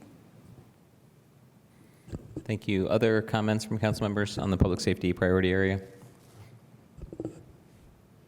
I'm seeing none. And with that, I think we are moving on to the Bloomington Fire Department. Welcome, Chief Kerr. You will have, I think, 20 minutes for your presentation. Nope, no, I only have minutes. 15. 15, yes. Thank you for catching Hope it that as doesn't well. take that much, but we'll see. Well, Roger Kerr, Chief, City of Bloomington Fire Department. First off, I just want to thank Deputy Chief Litwin, who puts this budget together every year and does a great job and does most of the heavy lifting. And then Chief Zeeks, who's back here, runs our operations side. And then Chief Drescher, who runs the training division, which we'll talk about here at the end. And then Chief Daffern couldn't be with us tonight, who does the MIH and prevention. So all that teamwork makes all this work really well. We are basically 4 big categories, what you would consider operations response, which if you call 911, that's what you get. We have inspections and investigations division, we have the MIHs, and then we have training. So just kind of a quick highlight.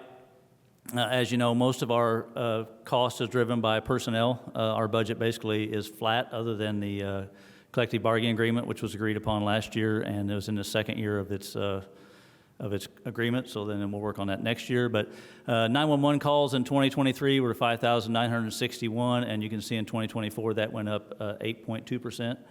That number just continues to grow. It has, I don't think in my time here it has ever gone down. It always continues to increase. So our services are needed more than ever. On the inspection side, you can see that they've also gone up. That's because we've had now 3 full-time inspectors. One of them got started last year, so we've gone up. I'll just preempt, next year that number will go down some because we have taken on the sororities and fraternities on the IU campus. And so that has taken one inspector almost an entire 6 months to get through. So that has taken away from some other, but we're also protecting and inspecting a large population. So it's a trade-off that we're willing to make right now. The MIH division, and I probably said this last year, and I probably will say it every year, is probably one of the fastest growing divisions we have. What they do in the community outside of 911 calls is pretty amazing. You can just see there how the numbers have increased every year. They'll continue to increase. I'm sure when I come back next year, it'll be bigger than that. The one I will point out, the average client visit from 5 to 8, that just means they're spending more time with people who are on the margins and giving a chance to get them health care.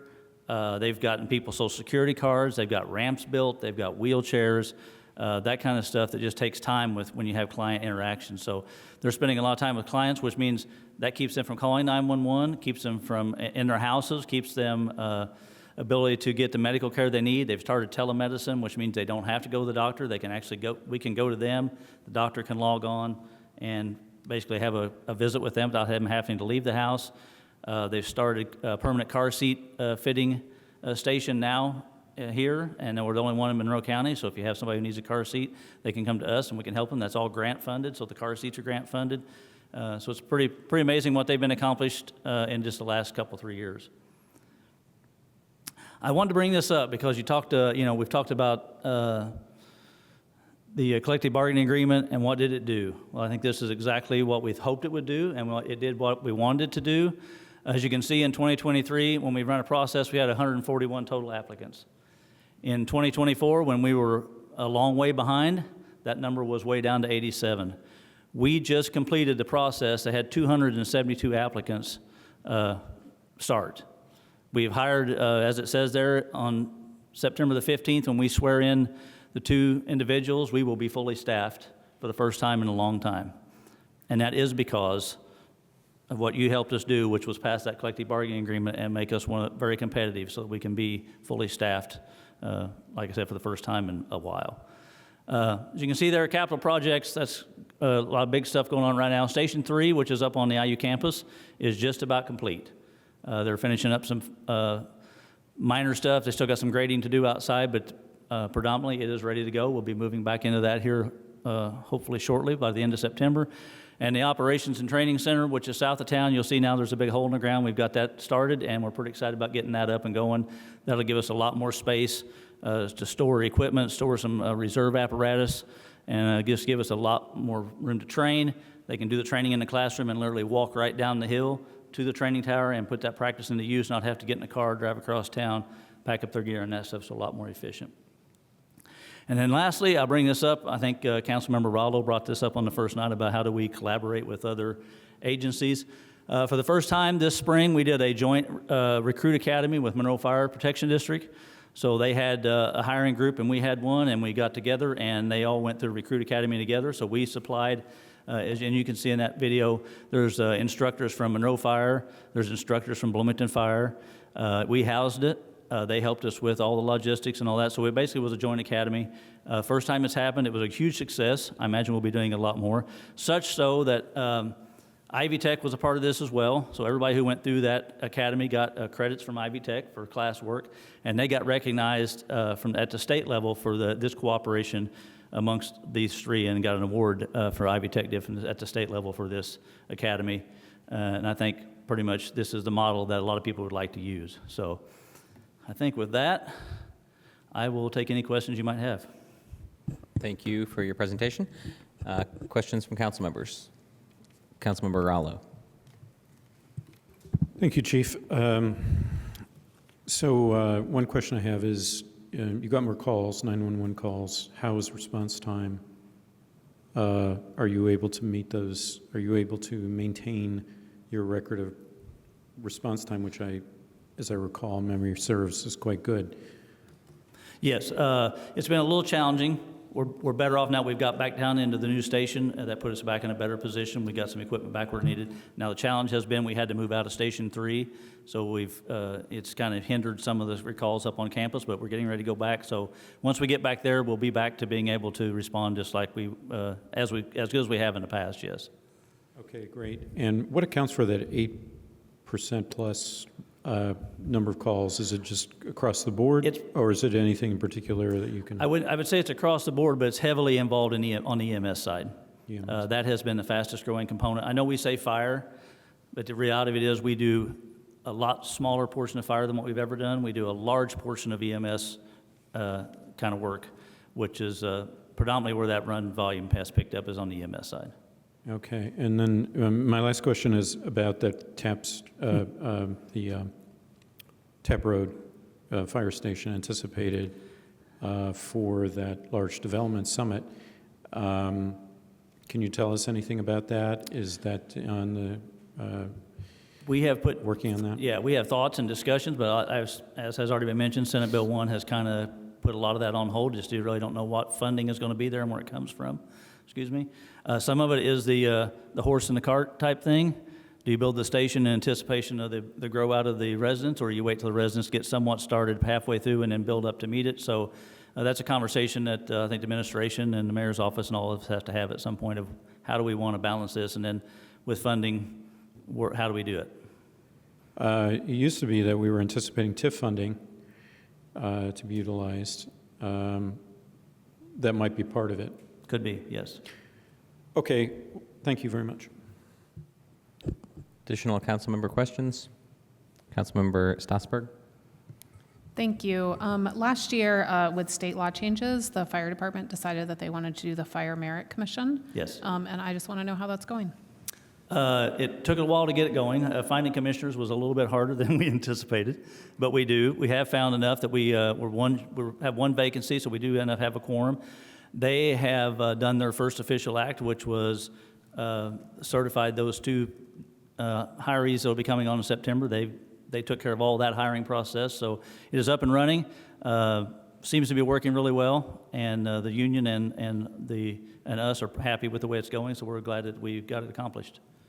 Great, thank you. And then to totally change gears on that down into your the line item details. So, and this was another one of those line items where, as I mentioned before, things went from general fund to ED Lit. So I think that I successfully tracked the instruction line from through those pages. And one of the things that I noticed that I just wanted to ask about and get some clarity. So this year it's budgeted for 112,000-ish, and in 2025, and then in 2026, I think it's the same. But in 2023 and 2024, the actual expenditures were way less in terms of instruction. So let me see if I can scroll up and find that. So you know what I'm talking about. So in 2023, it was $34,000. In 2024, it was $46,000, and those are actual amounts.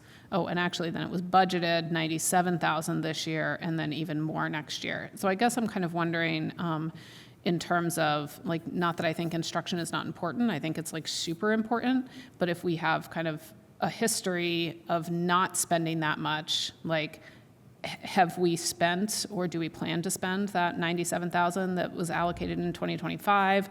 Are there specific plans for specific training and instruction for 2026 that warrants that addition? What I will say is, in '23 and '24, we didn't have staffing to send anybody to training. We were so far behind that if we sent anybody to training, it created overtime, which just created more problems. So we didn't send very many.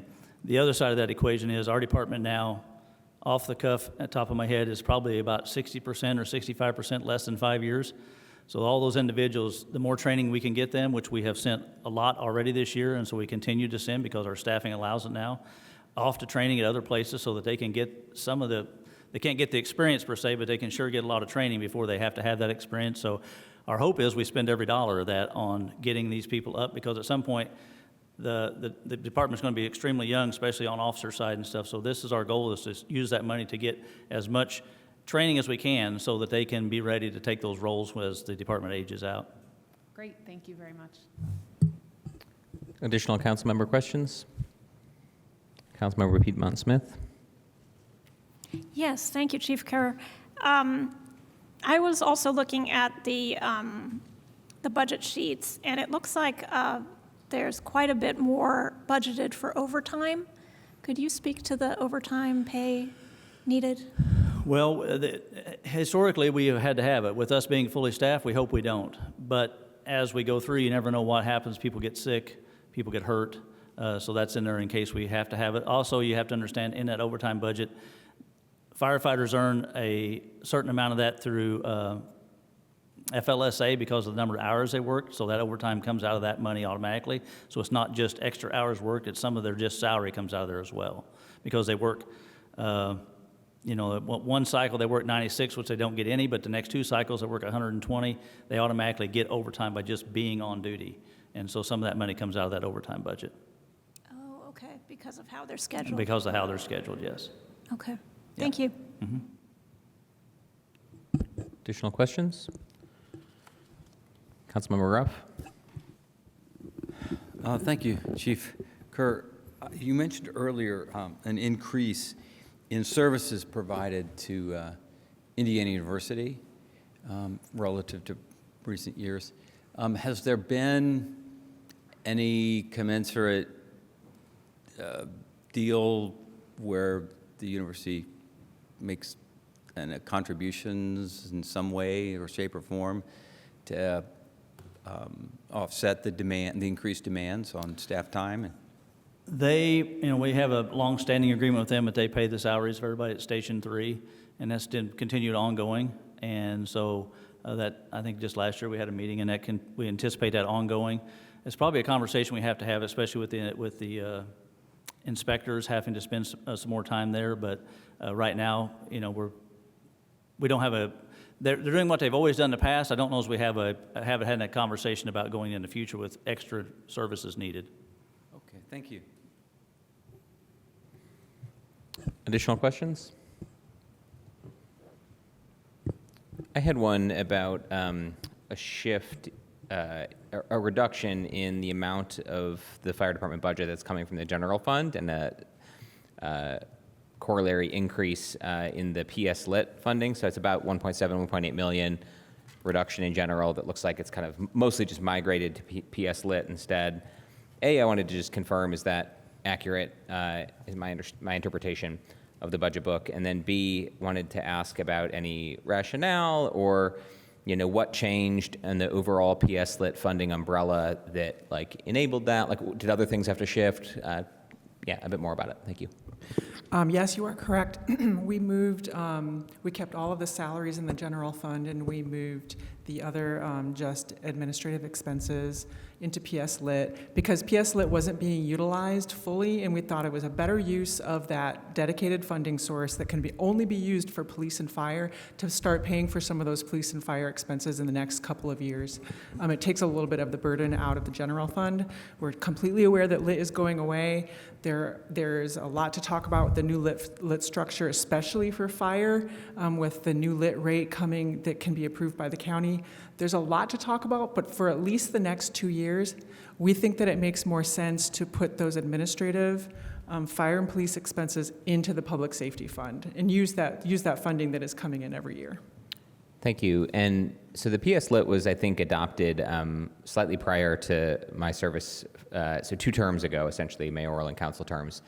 And my rough understanding was that the primary purpose of it was for capital expenditures and to make capital investments. I know we have no shortage of, outstanding wish list or just many needs on the capital investment front. So this seems like a shift in some sense of like the kind of underlying assumption of what that fund is for and what that lit is for. Do the state law changes and the fact that lit's going to look different in the future basically undermine the case that should be capital, used for bonding, for instance, to support bonding or for other capital expenditures the way I think, was kind of intended for initially? I'm going to hypothesize about the future of lit. It looks like the future lit will not have those kinds of, any kind of restriction on it, but it's yet to be kind of looked into. Okay, but short answer, I guess, so your orientation is no, the PS Lit is not something that we're saving primarily for capital expenditures? Saving for capital expenditures? Or dedicating to capital expenditures? We're still putting capital expenditures in PS Lit, and we're doing other things like repairing capital. There's a lot of motor repairs and fuel and insurance costs that are coming out of there too. That's probably the bulk of what's coming out of what those expenses are. Thank you. Mm-hmm. Any other questions from council members before we go to public comment? Seeing none, do we have any members of the public who would like to comment on the fire department's proposed budget? I don't see any here in chambers. Anyone online indicating they'd like to comment? No. Still no. Still waiting for that first member of the public. I see at least one member of the public who could step up. Maybe there's others. Okay, back to council member. Before the end of the night, we're going to get one. Okay, back to council members for comments on the fire department budget. Councilmember Stossberg. Thank you. I think it's cause for celebration that we're about to be fully staffed in the fire department. I think it's pretty awesome. I have a couple more questions I'm going to submit written, just giving you a heads up for that. And then the other thing that I wanted to comment on was appreciating that Councilmember Ruff used his time to ask about the IU payment in regard to the fraternities and sororities. And I just really support a conversation moving forward to consider figuring out a way to compensate for the inspector's time related to that service that we're doing for those students, and just kind of making sure that because the property tax situation is so different with IU-owned properties and some of those other related buildings related to IU's campus, I just think it's really important that if we as a city are putting services and resources toward that we're also figuring out some kind of compensation model for that. So, thank you. Additional comments from council members? Councilmember Rallo. Following up on what I asked about, that is that anticipating the largest development in Bloomington on the southwest side, which is already lacking a fire station that should have been built over the past couple of decades. I think that we should, the city, the council, should be prioritize having the land is dedicated, or at least we've been promised the land by the developer, but have a plan for building the fire station, have it in place before it's needed, so that it doesn't put further strain on the existing infrastructure and services. Thanks. Thank you. Additional councilmember comments?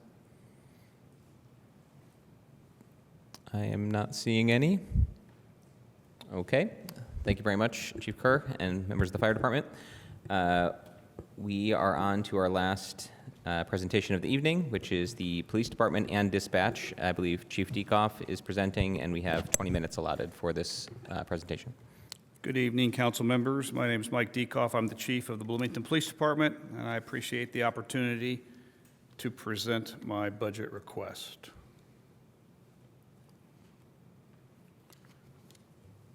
So you can see in 2024, the calls for service that we had were 75,951. That was a 2.4% increase from the previous year of 2023.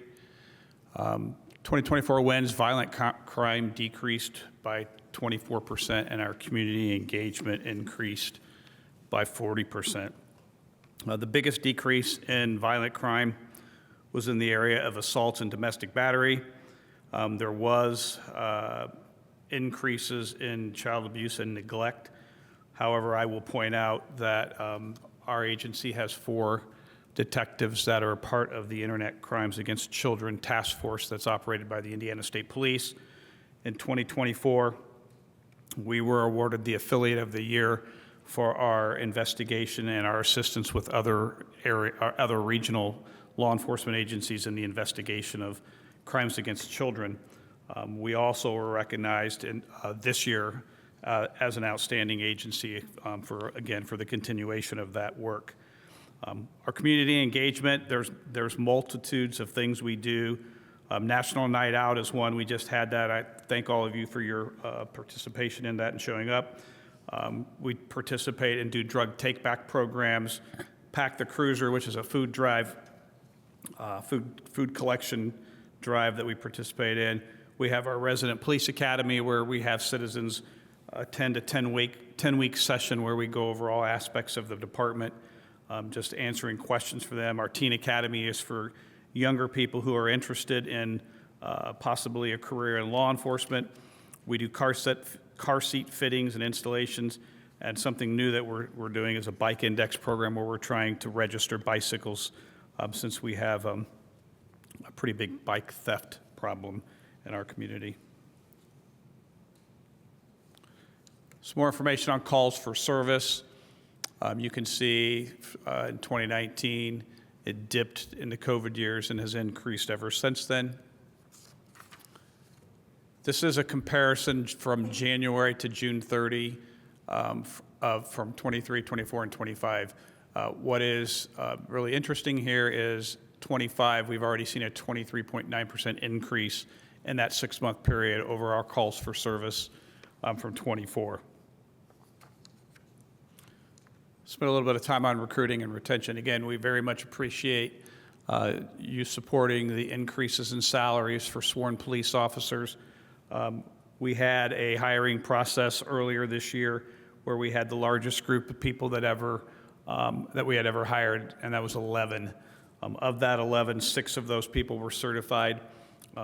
5 of those certified people are just about ready to get out on their own, so we're going to be able to add police officers to help with the call volume.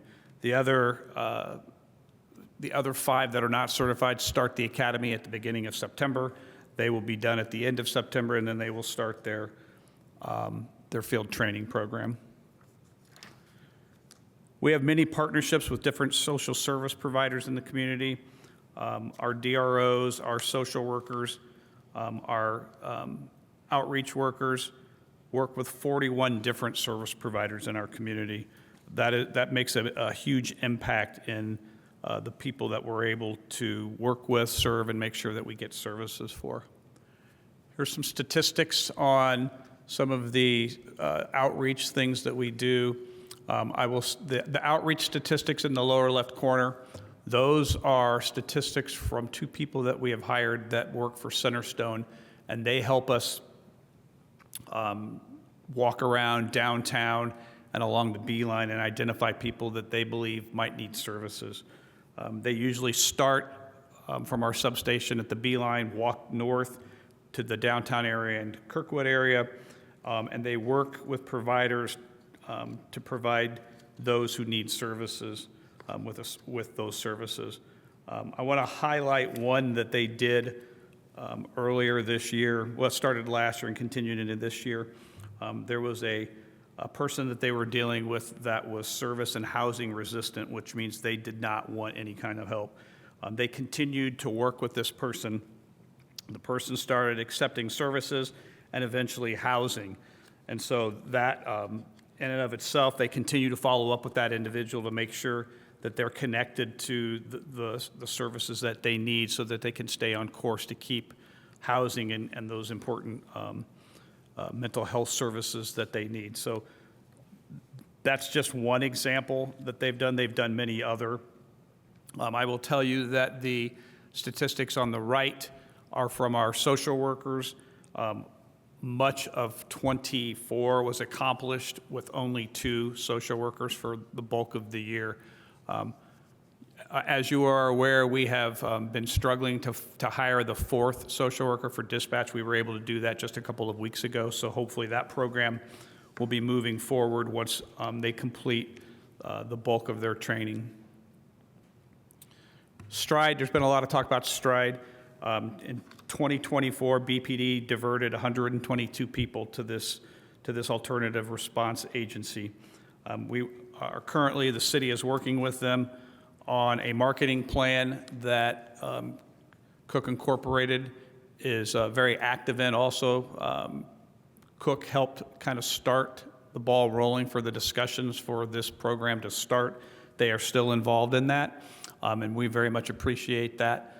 Because they bring the business community into also looking at these issues and providing the guidance and the support that's needed to keep it going. So we're looking forward to increasing the amount of people that go to Stride with this marketing program. Stride also has a response team that is available 24 hours a day that they also utilize. And BPD also uses that team as well. Some information on our downtown resource officers. You can see the total number of calls for service in 24. We currently, that program started with 6 full-time officers. We're still not back to that because of the staffing shortages that we still have.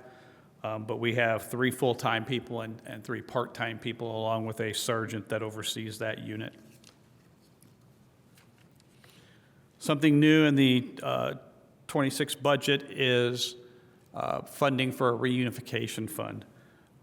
This fund, other providers have that fund, but it's not as easily accessible. And when we encounter someone that is new to our community, many times when they're first here, they want to get back to where they came from. And so that's what this fund will be used for mostly.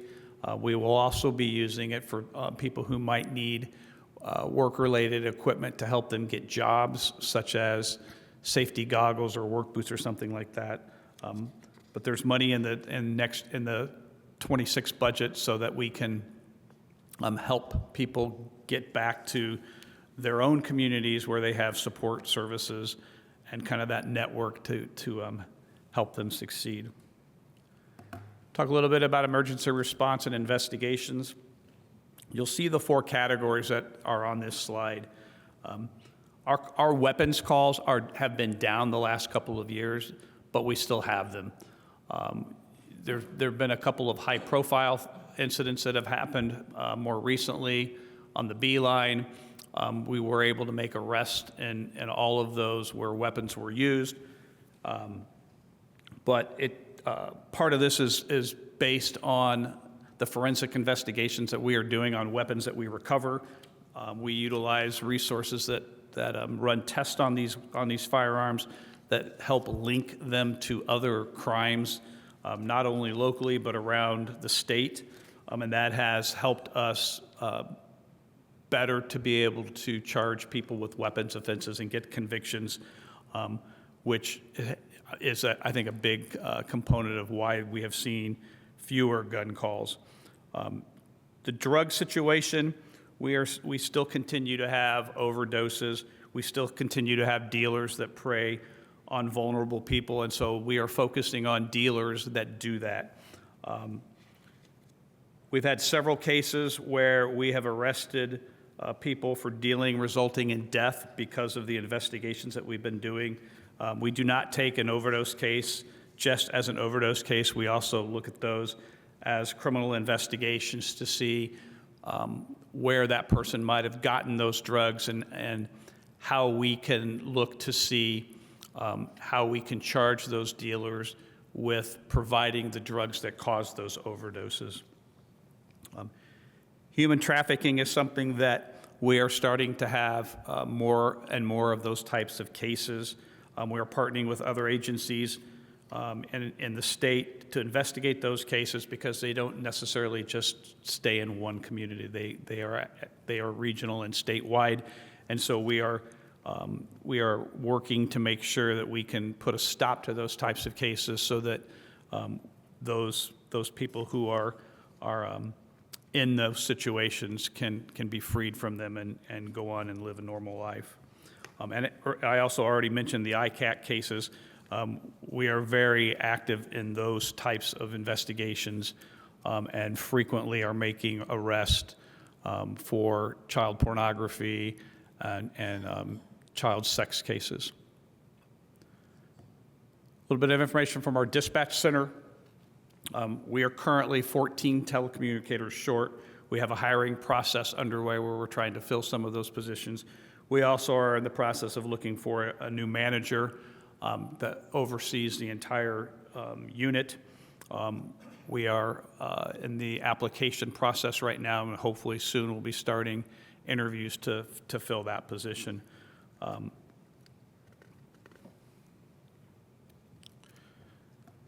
Capital projects, the mayor has talked frequently about 714 South Rogers. It's the proposed site for the new police headquarters. We're excited about this location. It's close to downtown, it's close to the B-line. It's reuse of an existing structure, and we believe that it will be a nice anchor for that neighborhood who has struggled in the past with things that have gone on. This project is something that we are still very much early in the planning stages of it, but I just wanted to touch on that and let you know that we are still moving forward with that project. And with that, I thank you for your consideration, and we'll take whatever questions. Thank you, Chief Diegoff, for your presentation. Councilmember Rallo. Thank you, Chief. Thanks for that thorough presentation. So anticipating your level of staffing is increasing, will we reach a point where we could anticipate greater speed enforcement in the community? So we've started to increase traffic enforcement the last couple of years. As we add more officers, those calls that are coming in will be spread out. So yes, we should be able to look at those types of complaints and put out radar units to work on those issues. Okay, that's so your calls so far in 2025 have been up significantly. Is there something that particularly accounts for that? No, it's actually across the board, which is the last couple of years that's been the case. There's not one particular area that we can point to that says, that's the problem. It's literally across the board. And I had a constituent ask me about, we used to have a program called Silent Nights. I don't know if it's still Quiet Nights. Sorry? Quiet Nights. Quiet Nights. Quiet Nights. And is that still something that we can deploy officers for? Yeah, we still do noise enforcement. We haven't kind of used the term quiet nights a whole lot recently, but we unfortunately frequently when we have those units out, they're pulled off to take other calls for service that tend to be more pressing. Gotcha. Okay, well, maybe level of staffing will attend to that too. Thank you. Thank you. Additional questions, Councilmember Piedmont Smith? Thank you, Chief Dekoff. This may be a question for the controller, but I noticed under your memo, when it talks about the different budget categories and changes in each, it says under other services that some of the costs have increased, but those were offset by the last equalization payment being made to Monroe County for central dispatch. What is an equalization payment? So when we entered into the agreement with the county many years ago, when we built the new dispatch center, the difference, the city owns the property, the county paid for the equipment, and so that was offset. So those equalization payments are our reimbursement back to the county so that it comes out even. So the city still owns the property. She wasn't here. She said that's what it had to do with. It was payments back to the county to equalize the payments that both entities made towards dispatch. Okay, so the goal is a 50-50 split of expenditures between county and city, or I don't think what is it was that based quite on? 50-50, but the city has an asset. We have the building. The county did not have the asset. They had equipment that has to be replaced. So that's legal, probably is the better question to ask for that, because Corporation Counsel Rice is the one that negotiated basically that. She was here then. Did you tell them those Okay. payments are over? Yeah, that's what she asked. Okay. She said it's over. Controller McClellan, do you have anything to add to? No, I just wanted to make sure you knew the payments were over, and we can dig out that schedule and kind of look at the language in that interlocal and, and go from there and ask legal. Yeah. Oh, so it was, those payments went on for a certain number of years, and now Yes, it's done? we have paid off what we were supposed to pay. So we will Gotcha. be done. Okay. All right, well, that's good. Yeah. Thank you. Additional questions from council members? Councilmember Strasburg. Thank you. On that same page in your memo, it says that, there's increases due to fuel costs, and I'm wondering if there's been any investigation into electric vehicles for police usage? So there have been some national studies of electric vehicles and policing, and there are not very many agencies that do that because they seem to not hold up as well. I know of one, I think there's one agency in Indiana that has a couple of Teslas that they use, but with all the equipment that are in police cars, the electrical system, it just doesn't hold up as well as a traditional car. Okay. And then the other thing, so I have more questions that I'm going to end up submitting written as well. But I think the other thing that I want to ask you now is, so we're pretty close to fully staffed, I think, in comparison to where maybe we have been. So if you could just take, the last remaining time to talk a little bit about how Bloomington residents will see that change and what kind of effect that would have on them to have that greater staffing, and similarly, within the department, what kind of changes you have seen in terms of officers and culture of department and that kind of thing. Because I assume there's less overtime if there's more officers and that sort of thing. So if you could just talk about that for a minute, that'd be great. Yeah, so our overtime expenses have not really changed yet because even though we just hired 11 people, they're not out yet on their own. So we had 20, I think it was roughly 21 openings. We cut that down to 11. We do have a couple of people, I think, that are slated to retire at the end of this year, but we also have another hiring process where we have, I believe it's 6 people that we are doing backgrounds on. So we're hopeful that we'll cut the 11 positions that we have open in half. So we keep making progress. What we continually, one area that we are seeing a lot of improvements is we're not seeing our current officers leave to go to other departments. That's been reduced dramatically because of the take-home cars and because of the salary increases. And so as we continue to hire people, hiring a cop is a lengthy process. There's a lot of training involved. So if we don't get somebody who's certified, it takes a long time to get them out on their own. But we will continue to work towards that, and hopefully by the end of this year, we will have less than 10 openings so that as we start next year, we can continue to fill those positions and get police officers on the street. What that means is that we should have less overtime. Sorry, I just saw the time. Yeah, thank you. I'll follow up with that with a written comment, so then you can talk more about the community impact. Thank you. Thank you. Additional council member questions? I'm not seeing any. Okay, members of the public, this is your last chance of the evening to comment, this time on the police department and dispatch budget proposal.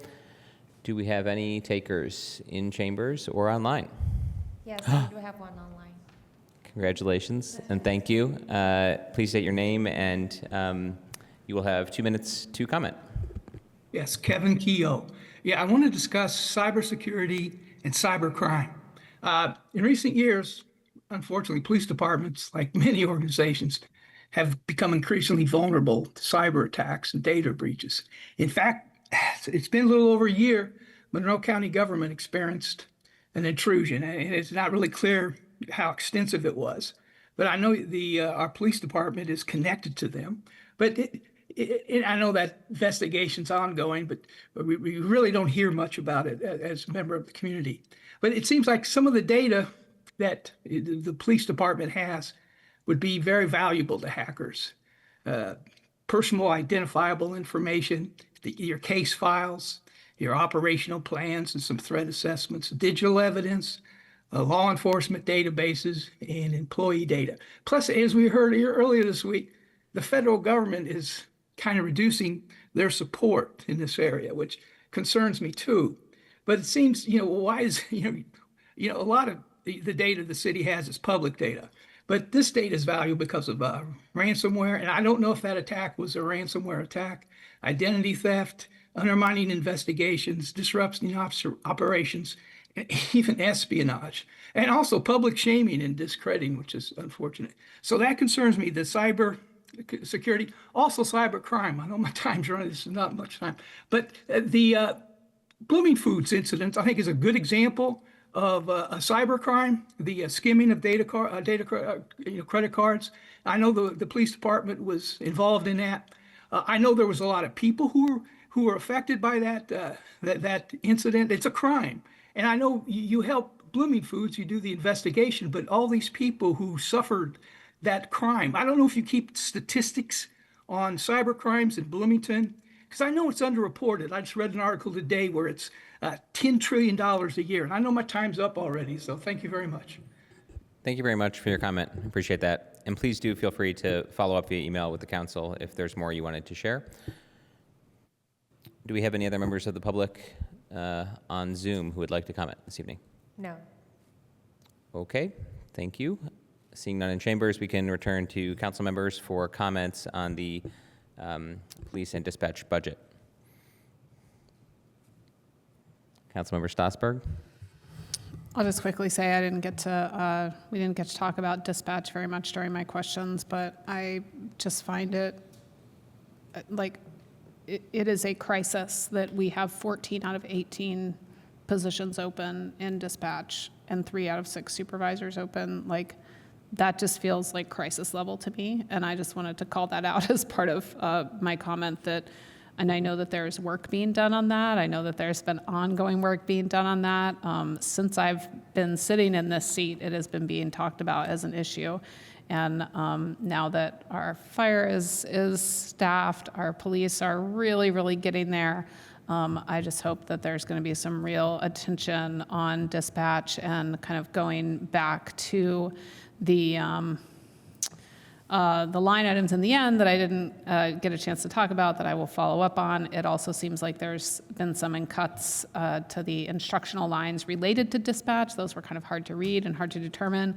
So it's, like I really have kind of the outstanding question that I don't expect to be answered right now of what can we do to support dispatch in getting staffed? What can we do to get them to stay, and how